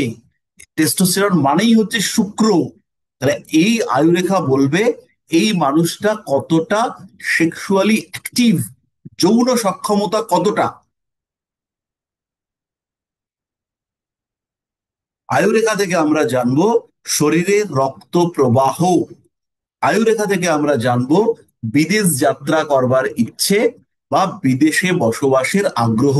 আয়ুরেখা যদি নিচের দিকটা এদিকে ঘুরতে থাকে তাহলে দেশে থাকবে, যদি এদিকে ঘুরতে থাকে তাহলে বিদেশের প্রতি অ্যাট্রাকশন বাড়বে।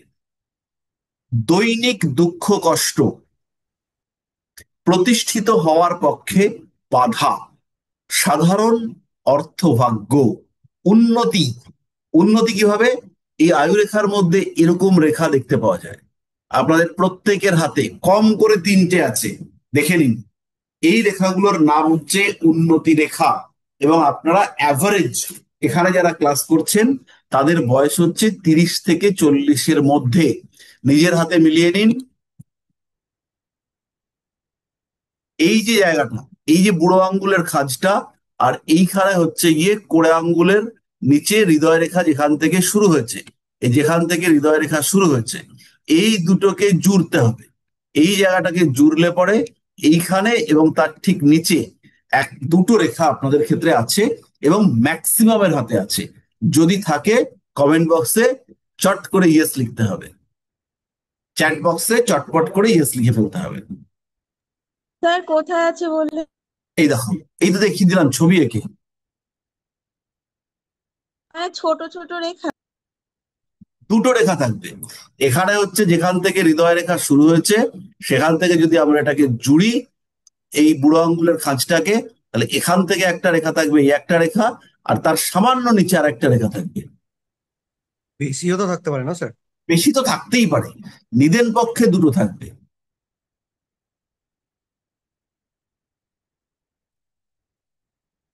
বেশিরভাগের হাতে থাকবে, এটা দু কি একজনের কম্পালসারি হাতে, থাকেই সবার? দু একজনের হাতে নাই থাকতে পারে। কিন্তু আপনারা যারা জ্যোতিষ স্যার চর্চায়, দুটো হাতে দু রকম আছে। শুয়োপোকা কামড়েছে? স্যার আমার আছে। হ্যাঁ, আপনি ইয়েতে কমেন্ট বক্সে লিখতে হবে। মানে বলছি স্যার বাঁ হাতে কম আছে। হ্যাঁ, বাঁ হাতেও থাকতে পারে, ডান হাতেও থাকতে পারে, যে কোনো জায়গায় থাকতে পারে। এই আয়ুরেখা থেকে আমরা তারপরে জানবো পিতার স্বাস্থ্য। আমরা এটাকে পিতৃরেখা বলেছি। পিতার পিতার স্বাস্থ্য, সেটা আমরা এখান থেকে জানবো। পৈতৃক সম্পত্তি লাভ অথবা বাধা, জীবনে বন্ধন, জেল যাত্রা, বিপদে পড়ার সম্ভাবনা, এরকম আমরা দেখতে পাবো এখান থেকে। জাতক বা জাতিকার শৈশব কেমন কেটেছে, এই যে জায়গাটা লক্ষ্য করুন আয়ুরেখাতে, এই যে জায়গাটা, এটা হচ্ছে শৈশব। এই জায়গাটা, এই জায়গাটা কেমন রয়েছে, এই শুরুটা আয়ুরেখার শুরু, সেখান থেকে আমরা শৈশব বুঝতে পারবো যে যন্ত্রণা ছিল, বাবার সাপোর্ট পেয়েছে কিনা, কতটা কষ্ট করেছে, মারধর খেয়েছে, এগুলো বুঝতে পারবো। এখান থেকে আমরা পরিবারের সঙ্গে সম্পর্ক জানতে পারবো। আয়ুরেখা থেকে আমরা বর্তমান এবং ভবিষ্যৎ গ্রহ দোষ, নজর, রোগ প্রবণতা, কারোর উপরে ব্ল্যাক ম্যাজিক করা হয়েছে কিনা, এই সমস্ত বিষয় বুঝতে পারবো। আয়ুরেখা থেকে জাতকের উপরে কোনো অশুভ শক্তির প্রভাব পড়েছে কিনা সেটা বুঝতে পারবো। এই এই জায়গাটাতে আপনাদের বিশাল ইন্টারেস্ট জেগেছে, আমি বুঝতে পারছি। এইটা একটু আমি বলে দেবো, 1 সেকেন্ড। প্রথম খেয়াল রাখুন, আয়ুরেখার এই বিষয়গুলো দেখবার জন্য আপনাদের একটা গ্লাস লাগবে। গ্লাস মানে হচ্ছে আতশ কাচ। আতশ কাচ আপনারা কিনবেন 10x। এই 10x আতশ কাচ দিয়ে দেখবেন এই যে আয়ুরেখাটা গেছে, এই আয়ুরেখাটার কি রং। এবার এই আয়ুরেখাটাকে ভালো করে দেখলে পরে রংটা পাবেন গোলাপি, একটু ডিপ গোলাপি, অথবা একটু রেডিশ, ফ্যাকাশে, এইসব।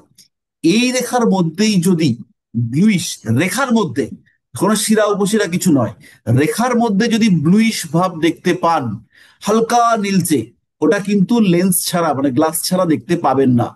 যদি হালকা নীলচে ভাব দেখতে পান, তাহলে অবশ্যই তার উপরে অশুভ শক্তি, ব্ল্যাক ম্যাজিক ইত্যাদির প্রভাব রয়েছে। নীলচে রং, বেগুনি রং, এগুলো দেখতে পাবেন। এবং এটা গ্লাস ছাড়া দেখা খুব মুশকিল। গ্লাস দিয়ে দেখবেন, খুব ভালো করে দেখবেন, তাহলে ওই টাইপের রেখা দেখতে পাবেন। এর সঙ্গে সঙ্গে যদি যে জায়গাটা নীলচে রয়েছে, ধরে নিচ্ছি এই জায়গাটা নীলচে রয়েছে, এখান থেকে চুলের মতো সরু সরু রেখা নিচের দিকে এরকম নেমেছে, এরকম খুব সরু রেখা, একদম চুলের মতো, তাহলে হচ্ছে গিয়ে এর উপরে ব্ল্যাক ম্যাজিক বা কোনো অশুভ শক্তি, কোনো প্রেতের প্রভাব, সেইগুলো কাজ করেছে। পরিষ্কার হলো? তাহলে পরের রেখাতে যাই আমরা।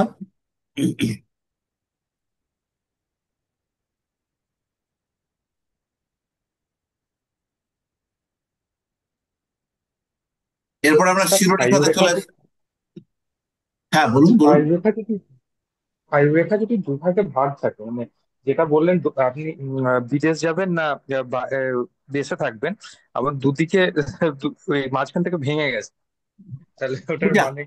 দুটোর মধ্যে একটা প্রমিনেন্ট, ধরুন আয়ুরেখা প্রচুর লোকের ক্ষেত্রে এরকম ভেঙে যাবে, হুম। এইটার মধ্যে একটা প্রমিনেন্ট হবে, একটা দুর্বল হবে। যেটা প্রমিনেন্ট সেটাকে আপনি নেবেন। যেটা বিদেশ যাত্রার রেখা, সেটা কিরকম হয় আমি একটু দেখিয়ে দিই। বিদেশ যাত্রার রেখাটা হচ্ছে গিয়ে এখান থেকে বেরিয়ে এসে এরকম ভাবে যাবে, এই,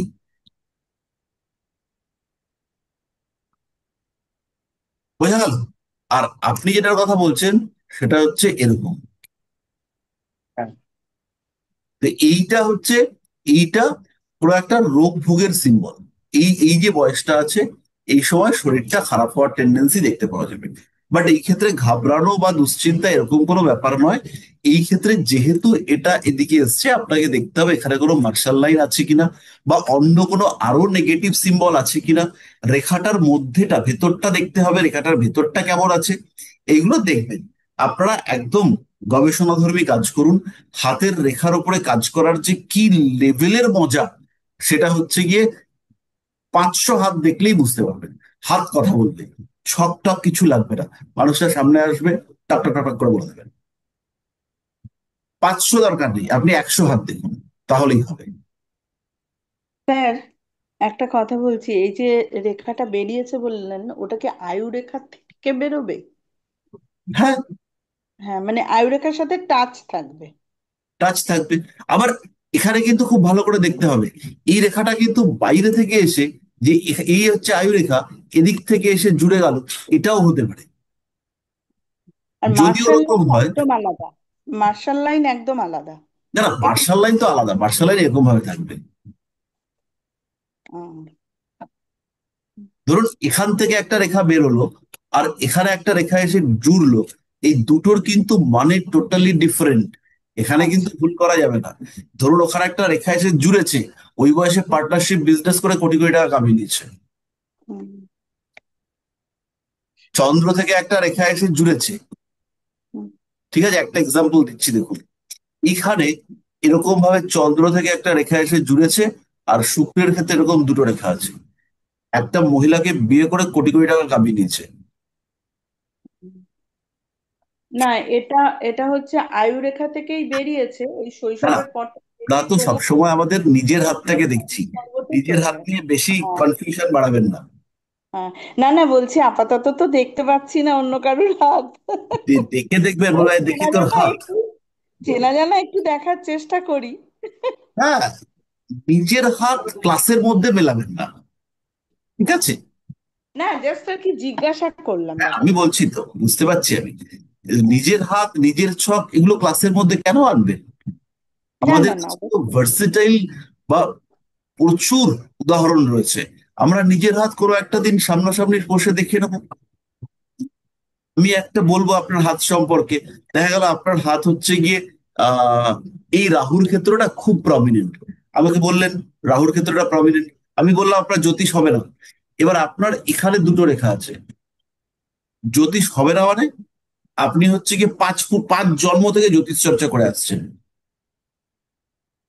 হুম, বুঝতে পারলেন তো?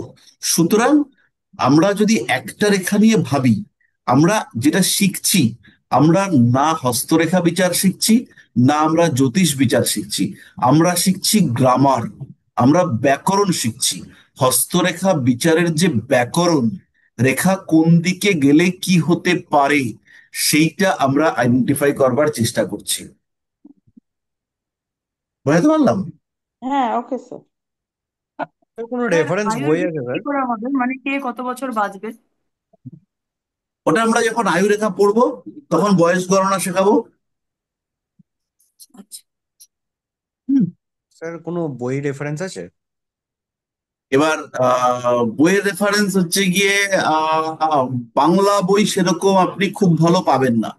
আপনি সেন্ট জার্মান পড়তে পারেন, কিরো তো অবশ্যই পড়তে পারেন, কিরোর বই খুব ভালো। আমি একটা বই লেখা স্টার্ট করেছি, যদি তাড়াতাড়ি শেষ করতে পারি তাহলে ওই বইটা ভালো একটা বই হবে। কিন্তু লেখা শেষ করতে পারছি না, চেষ্টা করছি দ্রুত লেখার, কিন্তু কমপ্লিট করতে পারছি না।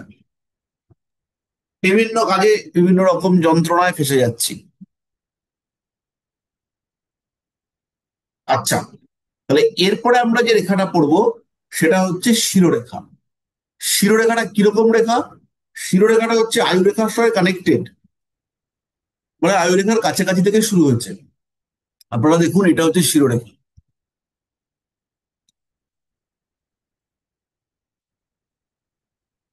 এটা হচ্ছে শিরোরেখা, এই রেখাটা। এবার এই রেখাটা 4 জায়গায় যেতে পারে। 4 জায়গায় কোথায় কোথায়? এই রেখাটা মঙ্গলে যেতে পারে, মঙ্গল ক্ষেত্র, এটা মঙ্গল। আর এইটা হচ্ছে চন্দ্র, এটা হচ্ছে উ ম নি। এবার উ ম নি মানে নিশ্চয়ই আপনারা জানেন, উচ্চ, মধ্য এবং নিম্ন। তাহলে এটা প্রথমে মঙ্গলের দিকে যাচ্ছে। বাবার সাথে জুড়ে আছে, জুড়ে মঙ্গলের দিকে যাচ্ছে। ঠিক আছে, তাহলে মঙ্গল মানে হচ্ছে রজ। রজ মানে নিশ্চয়ই আপনারা জানেন, রজ, রজত চক্র মায়েদের শরীরে হয় একটা ব্যাপার। তো সেই রজত চক্রের কারক গ্রহ হচ্ছে মঙ্গল এবং শুক্র। তাহলে মঙ্গল, রজত চক্র, রজ, রজস্রাব ইত্যাদির কারক গ্রহ মঙ্গল। চন্দ্র মাতৃত্বের কারক গ্রহ। তাহলে এই রেখাটা মঙ্গল অথবা চন্দ্রের দিকে যাচ্ছে। তাহলে এই রেখাটা যেহেতু মঙ্গল এবং চন্দ্রের দিকে যাচ্ছে, তাই এটাকে আমরা মাতৃরেখা বলতে পারি। মাতৃ মানে শুধু মা নয়, মাতৃ মানে হচ্ছে, মা হচ্ছে আমাদের প্রকৃতি, মা তো মা আছেনই, মা হচ্ছে আমাদের এনভায়রনমেন্ট, আমাদের পরিবেশ, আমাদের আশেপাশের ক্ষেত্র। মা হচ্ছে আমাদের পুষ্টিদাতা, মা হচ্ছে আমাদের আহ আশ্রয়দাতা। এই সমস্ত জিনিসই হচ্ছে গিয়ে আমরা মাতৃরেখা থেকে আইডেন্টিফাই করি। এই রেখাটার আরেকটা নাম হচ্ছে ব্রেন লাইন। তাহলে ব্রেন লাইন, তাহলে এখান থেকে অবশ্যই আমরা মস্তিষ্কের অবস্থা, মেধা, স্মৃতিশক্তি ইত্যাদি দেখব। এই রেখা থেকে আমরা শিক্ষার ধারা বুঝতে পারবো, ট্যালেন্ট, ক্রিয়েটিভিটি, এগুলো আমরা এখান থেকে বুঝতে পারবো। এই রেখাটা শুরু হচ্ছে বৃহস্পতি ক্ষেত্রের নিচ থেকে, আর শেষ হচ্ছে মঙ্গল বা চন্দ্র ক্ষেত্রের দিকে গিয়ে। তাহলে এখান থেকে জাতক বা জাতিকার মনের অবস্থা, এই মন কিন্তু ইমোশনাল মাইন্ড নয়, এই মন হচ্ছে প্রকৃতিগত বা বাস্তবিক মানসিকতা আমরা বুঝতে পারবো। এখান থেকে জাতক বা জাতিকার আত্মবিশ্বাস, ডিসিশন মেকিং পাওয়ার, এটা বুঝতে পারবো। বুঝতেই পাচ্ছেন, শিরোরেখা যত মঙ্গলের দিকে যাবে তত হচ্ছে রিজিড, স্ট্রং, অ্যাক্টিভ। যত মঙ্গল থেকে চাঁদের দিকে নামছে, তত দুর্বল চিত্ত, মনের মধ্যে দুঃখ দুঃখ ভাব বাড়তে থাকবে, ইমোশন বাড়বে, মনের গভীরতা, উদারতা এগুলো বাড়বে, অনুভূতির ডেপথ সেটা বাড়তে দেখতে পাওয়া যাবে। এখান থেকে মায়ের স্বাস্থ্য, জাতক বা জাতিকার সঙ্গে মায়ের সম্পর্ক, এগুলো আমরা আইডেন্টিফাই করতে পারি। জাতকের অর্থের প্রতি আগ্রহ, অর্থ উপার্জনের চেষ্টা, ব্যবসায়িক মানসিকতা এই রেখা থেকে দেখতে পাওয়া যাবে। এবং এই শিরোরেখা থেকেও তার একটা সাধারণ আয়ু সম্পর্কে আমরা ধারণা করতে পারি।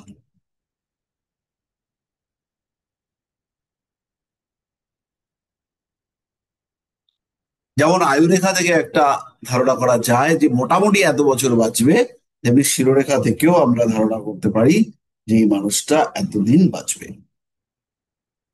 তাহলে শিরোরেখা পরিষ্কার। এরপরে আমরা চলে আসবো আমার মতে হাতের সবচেয়ে গুরুত্বপূর্ণ রেখা, সেটা হচ্ছে হৃদয় রেখা। তাহলে হৃদয় রেখা বুধ ক্ষেত্রের নিচ থেকে তৈরি হবে। হৃদয় রেখা বুধ ক্ষেত্রের নিচ থেকে এখান থেকে তৈরি হবে। এখানে বুধ রয়েছে, তারপরে রবি, তারপরে শনি, তারপরে বৃহস্পতি, এই চারটে গ্রহের ঠিক নিচ থেকে এই রেখাটা গেছে। এই রেখাকে আমরা বলতে পারবো প্রণয় রেখা, এই রেখাকে আমরা বলতে পারবো লাইন অফ ইমোশন, এই রেখাকে আমরা বলতে পারবো লাইন অফ মাইন্ড, এই রেখাকে আমরা বলতে পারবো লাইন অফ রিলেশনশিপ, এগুলো আমরা বলতে পারবো। বুধ থেকে শুরু হয়েছে শৈশবের ক্রিয়েটিভিটি, তারপরে রবি,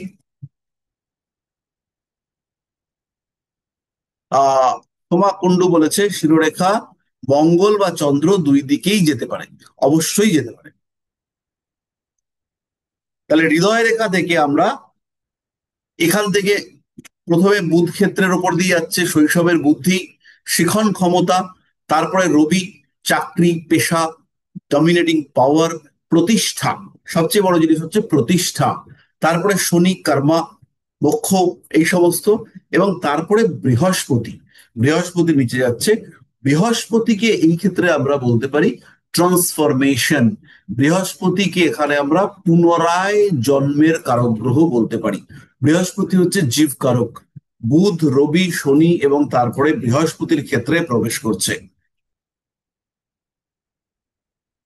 তাহলে হৃদয় রেখা আমাদের মনের অবস্থা, আধ্যাত্মিক ক্ষমতা, প্রেম, ভালোবাসা, বিবাহ, বিবাহিত জীবন, দম্পতির শরীর স্বাস্থ্য, দম্পতির সঙ্গে সম্পর্ক ইত্যাদি আমরা বুঝতে পারবো। চেতনার গভীরতা আমরা বুঝতে পারবো।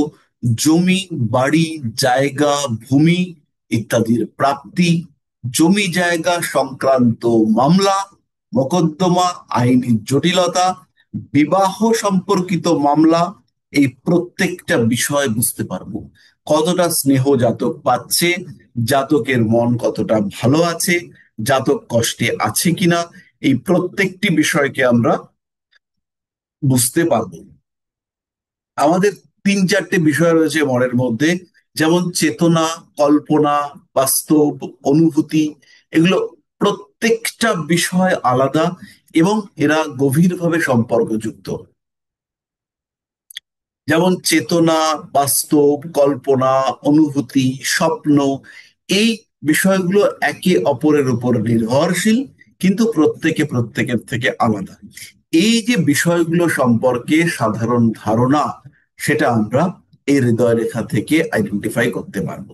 যেমন একটা এক্সাম্পল দিই, আপনার কাছে এসে বললো যে কোন বয়সে বিয়ে হবে, তাহলে আপনি বিবাহ রেখা থেকে দেখবেন।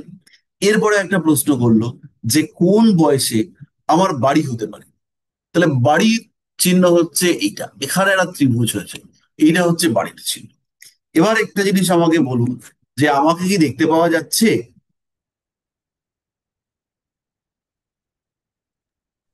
আপনাকে তো হ্যাঁ স্যার। দেখতে পাচ্ছি। আচ্ছা, দেখা যাচ্ছে। এবার কি দেখা যাচ্ছে? হাতের পিছন দিকটা দুটো এবার আংটি দেখুন, সমেত। এবার দেখুন, এই হচ্ছে কি একটা গাঁট, এই হচ্ছে দুটো গাঁট, এই হচ্ছে তিনটে গাঁট। একটা গাঁট, দুটো গাঁট, তিনটে গাঁট। পরিষ্কার?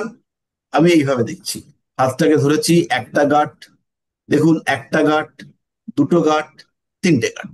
এই গাঁটটা কোথায় দেখছি? হৃদয় রেখার উপরে। লক্ষ্য করুন, একটা গাঁট, দেখুন একটা গাঁট, দুটো গাঁট, তিনটে গাঁট। পরিষ্কার? মুখের হ্যাঁ। নিচে। হ্যাঁ স্যার। এই প্রথম গাঁটটার বয়স হচ্ছে 25 বছর। গভীর। প্রথম গাঁট, সেটা হচ্ছে এই আবার প্রথম গাঁট, এর বয়স হচ্ছে 25 বছর। এই আবার দ্বিতীয় গাঁট, এর বয়স হচ্ছে 50 বছর। এই আবার তৃতীয় ঘাট, এর বয়স হচ্ছে 75 বছর। তাহলে আমার এখানে কোন জায়গাটাতে আমি ত্রিভুজটা পাচ্ছি? ত্রিভুজটা আমি পাচ্ছি এখান থেকে এই পর্যন্ত, তার মধ্যে এটা হচ্ছে 50, তাহলে 50-এর কিছুটা আগে, এটা হচ্ছে 25, এটা হচ্ছে 25 আর এটা 50, এখানে আমি পাচ্ছি। তার মানে এই লোকটা বাড়ি করা শুরু করবে কত বছর বয়সে? মোটামুটি 42, অ্যাপ্রক্সিমেটলি। কোন জায়গাতে সে বাড়িটা হবে? এই যে টিপটা, এই যে উঁচুটা হয়েছে, এই জায়গাটাতে সে বাড়িটা হবে। এটা অ্যাপ্রক্সিমেটলি কত বছর? এটা হচ্ছে 46। তাহলে এই মানুষটার 46 বছর বয়সে একটা ভূসম্পত্তি প্রাপ্তি হবে, যে বাড়িটা সে শুরু করেছে 42 বছর বয়সে, এবং যে বাড়িটার রিনোভেশন আরো কাজকর্ম সেগুলো কন্টিনিউ করবে এই পর্যন্ত। এটা মোটামুটি 57-58 বছর বয়স পর্যন্ত। মানে যতদিন চাকরি করবে সে সেই বাড়িটার কাজকর্ম করতে থাকবে, কন্টিনিউয়াসলি সেই বাড়িটা নিয়ে কাজকর্ম করবে।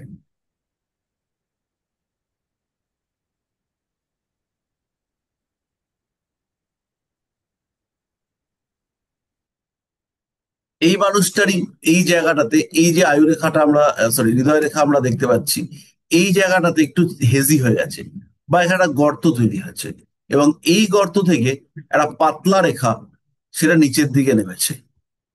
এই বয়সে, এই যে বয়সটা এলো, একটুখানি ঠিকঠাক করে দিচ্ছি, এইখানে একটু জায়গা হেজি হয়ে গেছে, অথবা একটা গর্ত তৈরি হয়েছে, এবং সেই গর্ত থেকে একটা রেখা নিচের দিকে নেমেছে।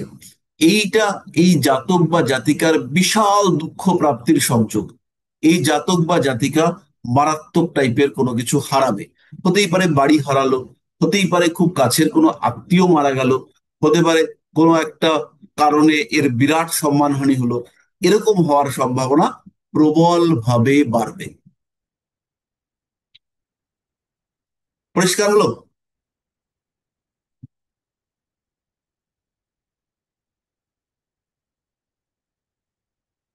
এরপরে আমাদের যে রেখাটা সম্পর্কে জানতে হবে, সেই রেখাটা হচ্ছে লাইন অফ কর্মা।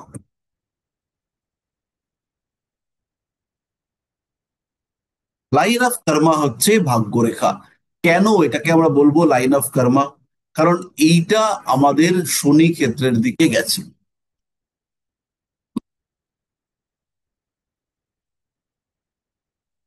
এই রেখাটার গতি, সাধারণ গতি শনি ক্ষেত্রের দিকে যাওয়া উচিত, তাহলেই সেটাকে আমরা বলবো ভাগ্যরেখা। আপনারা দেখবেন, যারা আপনারা জ্যোতিষ চর্চা করছেন, আপনারা বুঝে গেছেন যে শনি, রবি, বুধ, বৃহস্পতি প্রত্যেকে আমাদের জীবনকে প্রভাবিত করেন। কিন্তু একটা সাধারণ মানুষ, সে বলবে আমার শনিটা খারাপ, আমার শনির দৃষ্টি পড়েছে, আমার শনির দশা, আমার সাড়ে সাথী, মানে শনিকে নিয়ে তার হালত খারাপ।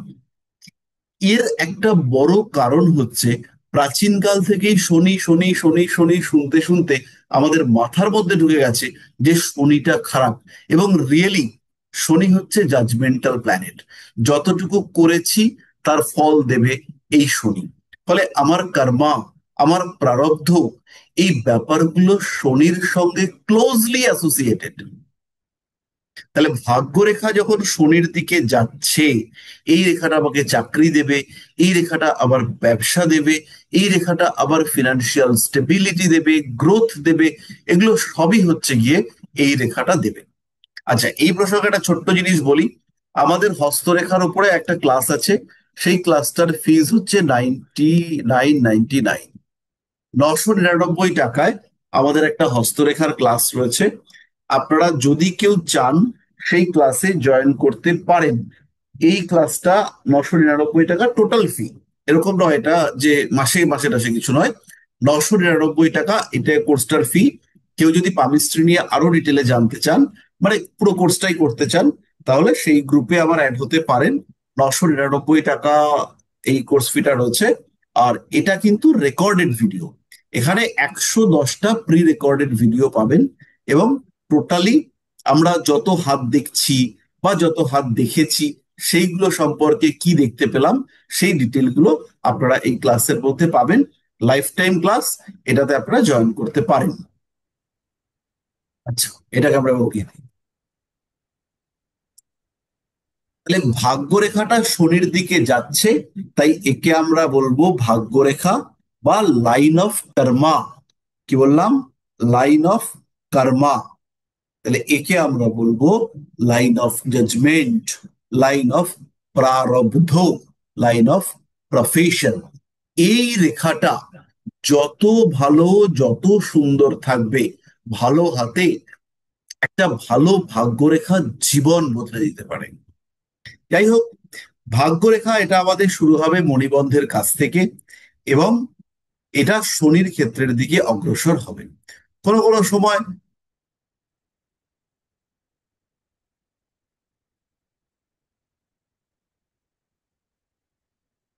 এই ভাগ্যরেখা রবির দিকে যেতে পারে, কোনো কোনো সময় এই ভাগ্যরেখা এটা বৃহস্পতির দিকে যেতে পারে। যেদিকে যাবে সেই অনুযায়ী মানুষটার ভাগ্য পেশা পাল্টাতে দেখতে পাওয়া যাবে।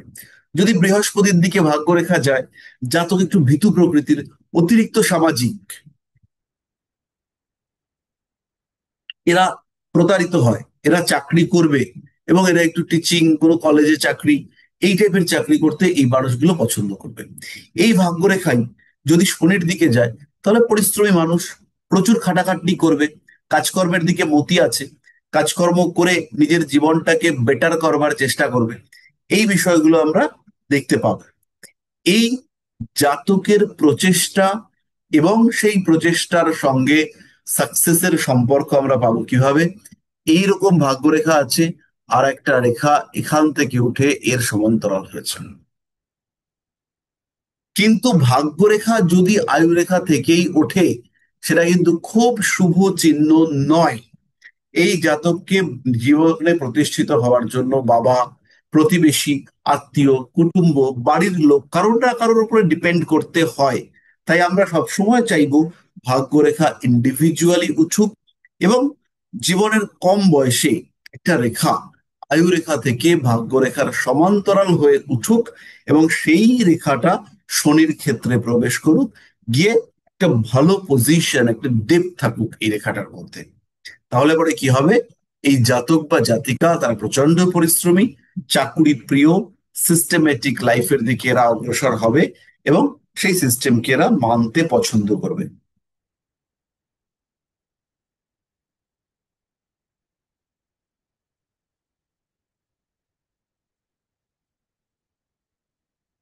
ভাগ্যরেখা থেকে আমরা জীবনের সাফল্যের বয়স আইডেন্টিফাই করতে পারি, প্রফেশনাল ডেভেলপমেন্ট বার করতে পারি, কর্ম পরিবর্তনের যোগ, বিদেশ যাত্রার প্রচেষ্টা, এগুলো আমরা দেখতে পাই। জাতক কতটা অ্যাক্টিভ সেটাও আমরা ভাগ্যরেখা থেকে দেখতে পাই। সাধারণত এই ভাগ্যরেখা এইটা আমাদের হাতকে দুটো ভাগে ভাগ করে।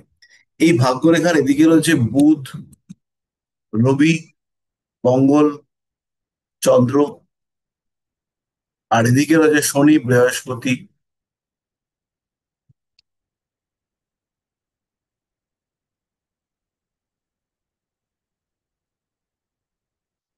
তাই এবং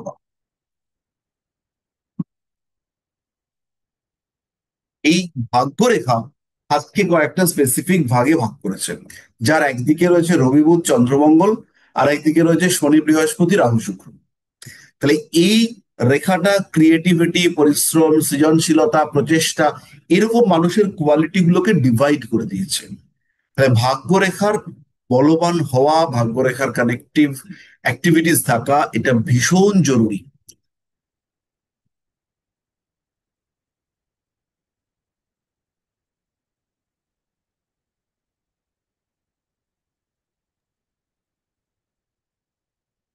স্যার, একটা প্রশ্ন ছিল। দুটো হাতে দু রকম টাইপের রেখার প্যাটার্ন তো থাকতেই পারে, তো সেক্ষেত্রে কি মিশ্র ফল আসতে পারে না? ব্যাপারটা আমরা কিভাবে আসে? প্রথমে হচ্ছে গিয়ে সেই লোকটার, মূলত পুরুষ যদি হয় ডান হাতটা দেখবার চেষ্টা করব, তার সঙ্গে বাঁ হাতটা ম্যাচ করাবো। মেইন ফলাদেশ আমরা নেব ডান হাত থেকে, তারপরে হচ্ছে গিয়ে যদি দরকার হয় তখন আমরা বাঁ হাতটাকে টেনে এনে ম্যাচিং করাবো। মিসম্যাচ হতেই পারে। হ্যাঁ হ্যাঁ, প্রত্যেকের ক্ষেত্রে মিসম্যাচ হতে পারে না, মিসম্যাচ তো হবেই। একটা ট্রেন্ড একই রকম থাকবে, বাকি রেখা সব আলাদা। আচ্ছা, তাহলে আমরা মোটামুটি চারটে রেখা সম্পর্কে জানলাম। এরপরে আমাদের বাকি যে রেখাগুলো নিয়ে জানা বাকি, সেই রেখাগুলোর নামগুলো একটু বলি আর ছবিগুলো একটু দেখিয়ে দিই।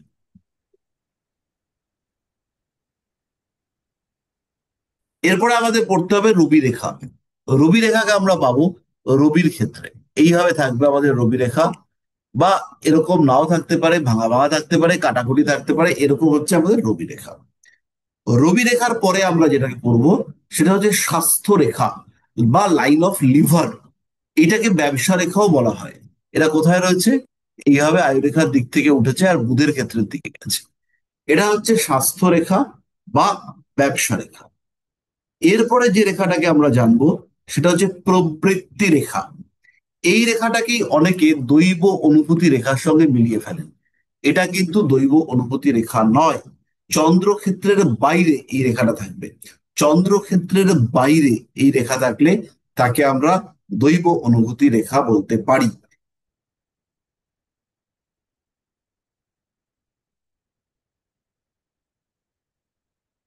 না, আমরা ভুল বললাম।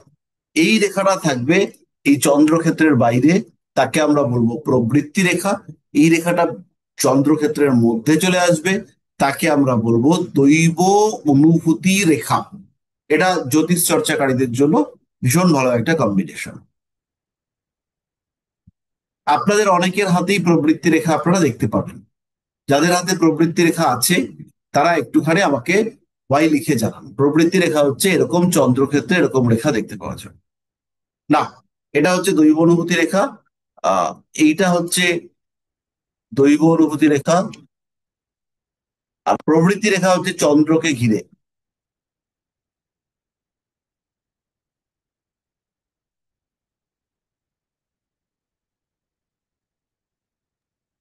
মানে এরপরে স্যার আমরা যেটা যে চন্দ্র রেখাটা, চন্দ্র থেকে বুধের দিকে যাবে। না, ছোট রেখা, অত বুদ্ধের দিকে যাবে না। চন্দ্রের ক্ষেত্রে একটুখানি ছোট্ট থাকতে পারে, আচ্ছা আচ্ছা। অনেকের ক্ষেত্রেই পাবেন কারণ বেশিরভাগ যারা স্পিরিচুয়ালিস্ট, আধ্যাত্মিক চর্চা করে, তাদের হাতে এই রেখাটা দেখতে পাচ্ছেন। এরপর হচ্ছে মঙ্গল রেখা। মঙ্গল রেখার সঙ্গে দূর দূর তক মঙ্গলের সম্পর্ক নেই। এই যে রাহু ক্ষেত্র থেকে শুক্র ক্ষেত্রের দিকে একটা রেখা গেছে, আয়ু রেখাটার মতো রেখা বা আয়ু রেখার সাহায্যকারী রেখা, এই রেখাটা হচ্ছে মার্শাল লাইন বা মঙ্গল রেখা।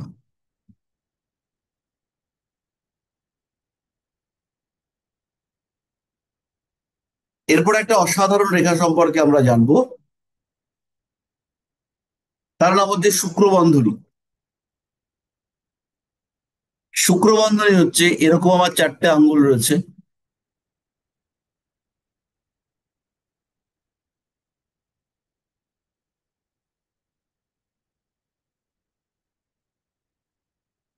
শুক্রবন্ধনী তৈরি হবে এখান থেকে আর যাবে এই পর্যন্ত।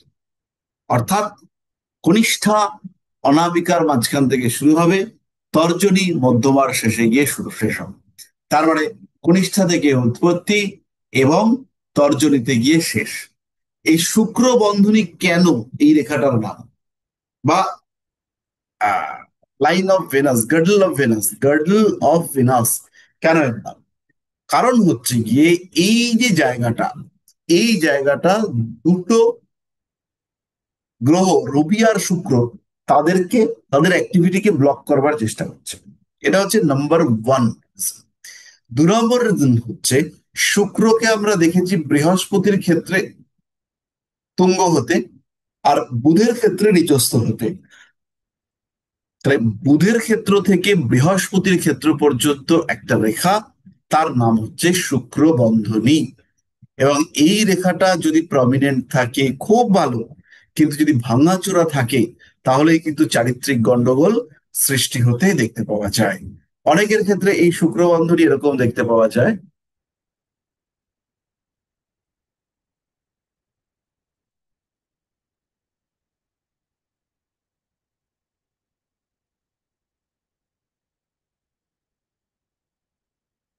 এরকম ভাঙা শুক্র বন্ধনী দেখতে পাওয়া যায়, এরকম শুক্র বন্ধনী দেখতে পাওয়া যায়। তো এই ধরনের যতই শুক্র বন্ধনী থাকুক না কেন, এগুলো কিন্তু চারিত্রিক দিক থেকে, শুক্রের দিক থেকে কিছু গন্ডগোল দেওয়ার চেষ্টা করবে। এরপরে রেখাটা হচ্ছে শনি বন্ধনী, ভীষণ ভীষণ রেয়ার লাইন। শনি বন্ধনী এইভাবে দেখতে পাওয়া যায়, শনি আঙ্গুলের ঠিক ওপরে শনি বন্ধনী দেখতে পাওয়া যায়। এরপর হচ্ছে বৃহস্পতি বন্ধনী, যাকে আমরা চিনি, যার নাম হচ্ছে সলোমন রিং। এবার আবার আপনাদের সবার হাতে পেয়ে যাবেন। আচ্ছা, শুক্র বন্ধনীর জায়গাটাতে একটুখানি আপনি বলি, আপনাদের অনেকের হাতেই এরকম একটা রেখা আপনারা দেখতে পাবেন, অনেকের হাতে দেখতে পাবেন। এদিক থেকেও থাকতে পারে আর এদিক থেকেও একটা থাকতে পারে। যাদের ক্ষেত্রে আছে তারা চ্যাট বক্সে ওয়াই লিখে পাঠাবেন।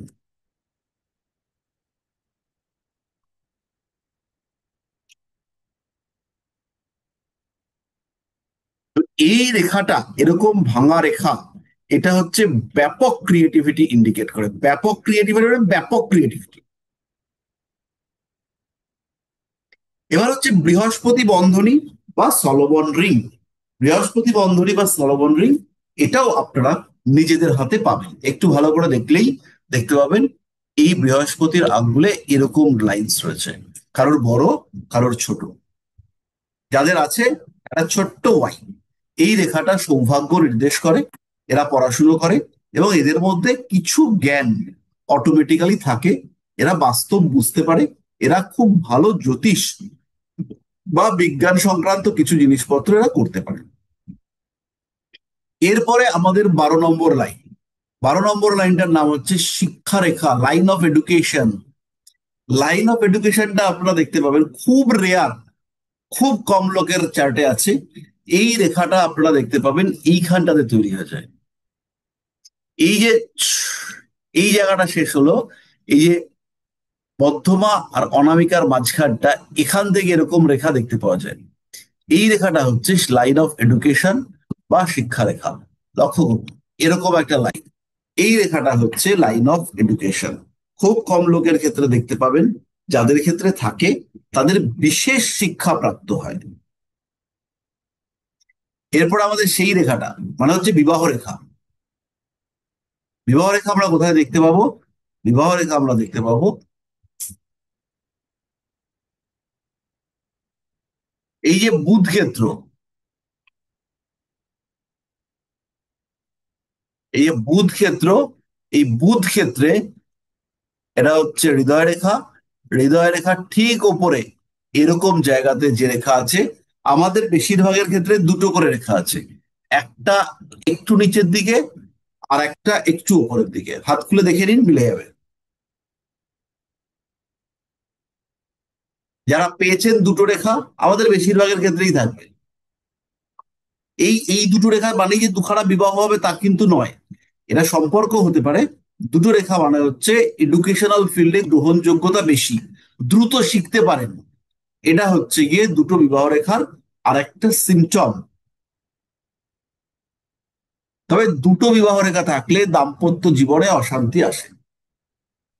এবার হচ্ছে সন্তান রেখা, ভীষণ গুরুত্বপূর্ণ রেখা। সন্তান রেখা আমরা বিভিন্ন জায়গায় দেখতে পাই।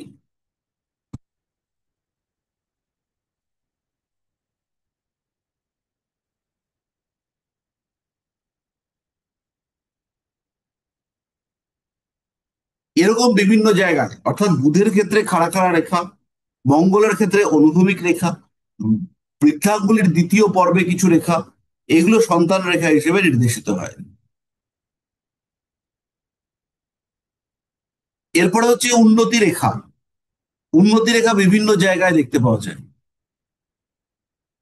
উন্নতি রেখা, এটা উন্নতি রেখা হতে পারে, এটা উন্নতি রেখা হতে পারে।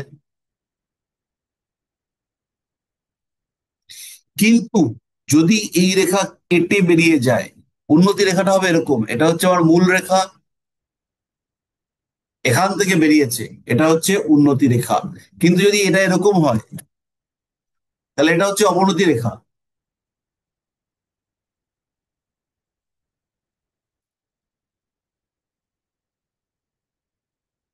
এই রেখাটা হচ্ছে ধ্বংসের রেখা, এটা উন্নতি রেখা নয়। আর একটা উন্নতি রেখা আঁকছি, এই হচ্ছে রবি রেখা। এটা হচ্ছে রবি রেখায় ত্রিশূল, এটা হচ্ছে আর একটা উন্নতি রেখা। এই রেখাগুলো গ্রোথ, ডেভেলপমেন্ট এইসব বিষয়কে ইন্ডিকেট করে। এবার তো উন্নতি হয়ে গেল, এবার লাইন্স অফ অবস্ট্রাকশন, প্রতিবন্ধকতার রেখা। প্রতিবন্ধকতার রেখাগুলো হচ্ছে এইরকম রেখা।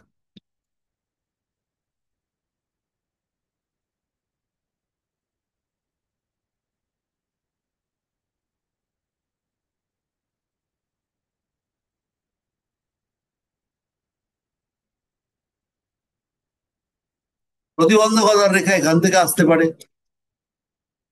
এই রেখাগুলো হলো প্রতিবন্ধকতার রেখা। তারপরে 17 নম্বর রেখা হচ্ছে ভ্রমণ রেখা। ভ্রমণ রেখাটা কোথায় দেখতে পাবো? এখানে চন্দ্রক্ষেত্রে, এই হচ্ছে ভ্রমণ রেখা। এই রেখা থাকলে পরে মানুষ ইমোশনাল হয়, এনার্জেটিক হয়, ভ্রমণ করবার ইচ্ছা হলো, বেরিয়ে পড়লাম, উঠলো বাই তো কটকে যাই, এই যে মেন্টালিটি, এ আমাকে বেরোতে হবে, ভালো লাগছে না, বেরিয়ে পড়বো, এইটা হচ্ছে ভ্রমণ রেখা। এরপর হচ্ছে প্রেমানুভূতি, প্রেমজ অনুভূতির নির্দেশক রেখা বা line of love, lines of লাভ।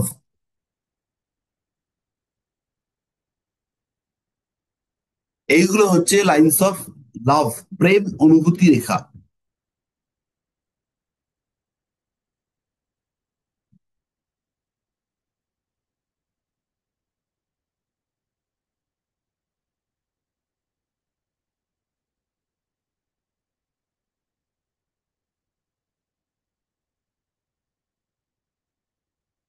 প্রেম অনুভূতি সূচক রেখার পরে আমরা পড়বো, তারপরে হচ্ছে 19 নম্বর মণিবন্ধ রেখা এই জায়গাটাতে আমরা রেখাটা পাই, এটা হচ্ছে মণিবন্ধ রেখা। কখনো গোটা থাকে, কখনো ভাঙা থাকে। এই রেখা সিম্পলি জাতক বা জাতিকার সৌভাগ্য নির্দেশ করে, যে এই জাতক বা জাতিকা কত দ্রুত জীবনে এস্টাবলিশড হতে পারবে। তবে মণিবন্ধ ভাঙা থাকা বড়ই খারাপ, মণিবন্ধ ভাঙা না থাকাটাই উচিত। আর লাস্ট 20 নম্বর আমরা পড়বো দৈব অনুভূতি রেখা। দৈব অনুভূতি রেখার জায়গাটা হচ্ছে চন্দ্রক্ষেত্র। তাহলে দৈব অনুভূতি রেখা থাকবে চন্দ্রক্ষেত্রের মধ্যে। এই হচ্ছে দৈব অনুভূতি রেখা। আর এর আগে আমরা একটা রেখা পড়েছি প্রবৃত্তি রেখা। সেই প্রবৃত্তি রেখা হচ্ছে এইখানে থাকবে, এটা হচ্ছে প্রবৃত্তি রেখা, আর এটা হচ্ছে দৈব অনুভূতি রেখা। স্যার এর মধ্যে তো কিছু রেখা সবার হাতে নাও থাকতে পারে। না না, ওই 4টে রেখা থাকাটা জরুরি। বাকি থাকলো না থাকলো পরে দেখা যাবে, কিন্তু ওই 4টে রেখা থাকাটা খুবই জরুরি।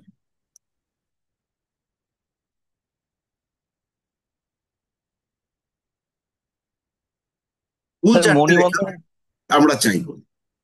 স্যার হ্যাঁ মণিবন্ধন রেখাটা একটুখানি বলবেন? হ্যাঁ, একদম সিম্পল। মণিবন্ধের যে ডিটেল ইয়েগুলো রয়েছে সেগুলোর মধ্যে আমি যাচ্ছি না। মণিবন্ধ হচ্ছে একটা জায়গা, আমাকে দেখতে হবে মণিবন্ধর এই জায়গাগুলো ব্যালেন্সড কিনা।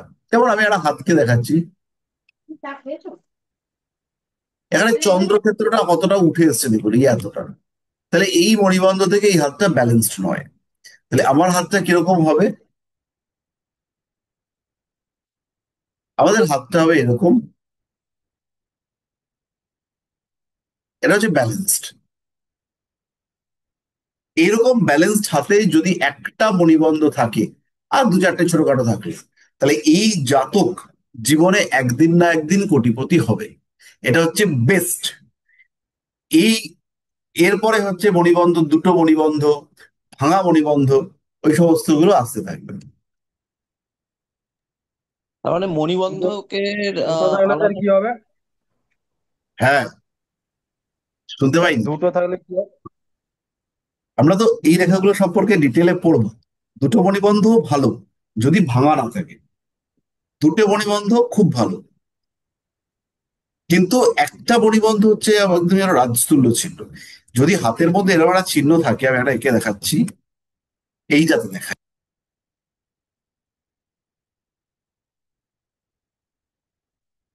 দেখতে হবে, এ একদম সেই চিহ্ন। হুম। তো যাই হোক, আমরা তো মোটামুটি পড়লাম। এবার আমাদেরকে একটু ভিডিওটা দেখতে হবে। দেখবার পরে আমাদের আজকে প্রচুর কন্টেন্ট ছিল। এরপরে আমি ম্যাডামকে বলে আরেকটা ক্লাস নেব, সেই ক্লাসে আমরা আরেকটু ডিটেলে পড়বো। এই একটা গেল। এবার আবার দুটো বিষয় একটু বলার আছে। তার মধ্যে প্রথম বিষয়টা হলো, আহ আপনাদের যা রেমিডি লাগবে, যা সফটওয়্যার লাগবে, সরাসরি আপনারা হেমন্ত পান্ডার সঙ্গে যোগাযোগ করতে পারবেন। গ্রুপে দেখবেন মাঝে মাঝে পোস্ট করে, আপনাদের সঙ্গে যোগাযোগও করবে হেমন্ত পান্ডা। আপনারা ওর সঙ্গে যোগাযোগ করতে পারেন রেমিডি বা আদার্স যা যা লাগবে এগুলোর জন্য। দামটা একটু বেশি নেয়, কিন্তু জিনিসটা ভালো দেওয়া হবে। এটা আমাদের মানে ঋষিবাণী থেকে পৌঁছানো হয়।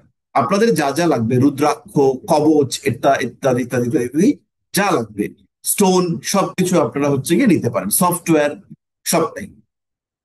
আচ্ছা, এবার যে ব্যাপারটা সেটা হচ্ছে ভীষণ গুরুত্বপূর্ণ। সেটা হচ্ছে আমাদের ঋষিবাণীরই একজন টিচার, আমি রেকর্ডিংটা অফ করে দিই।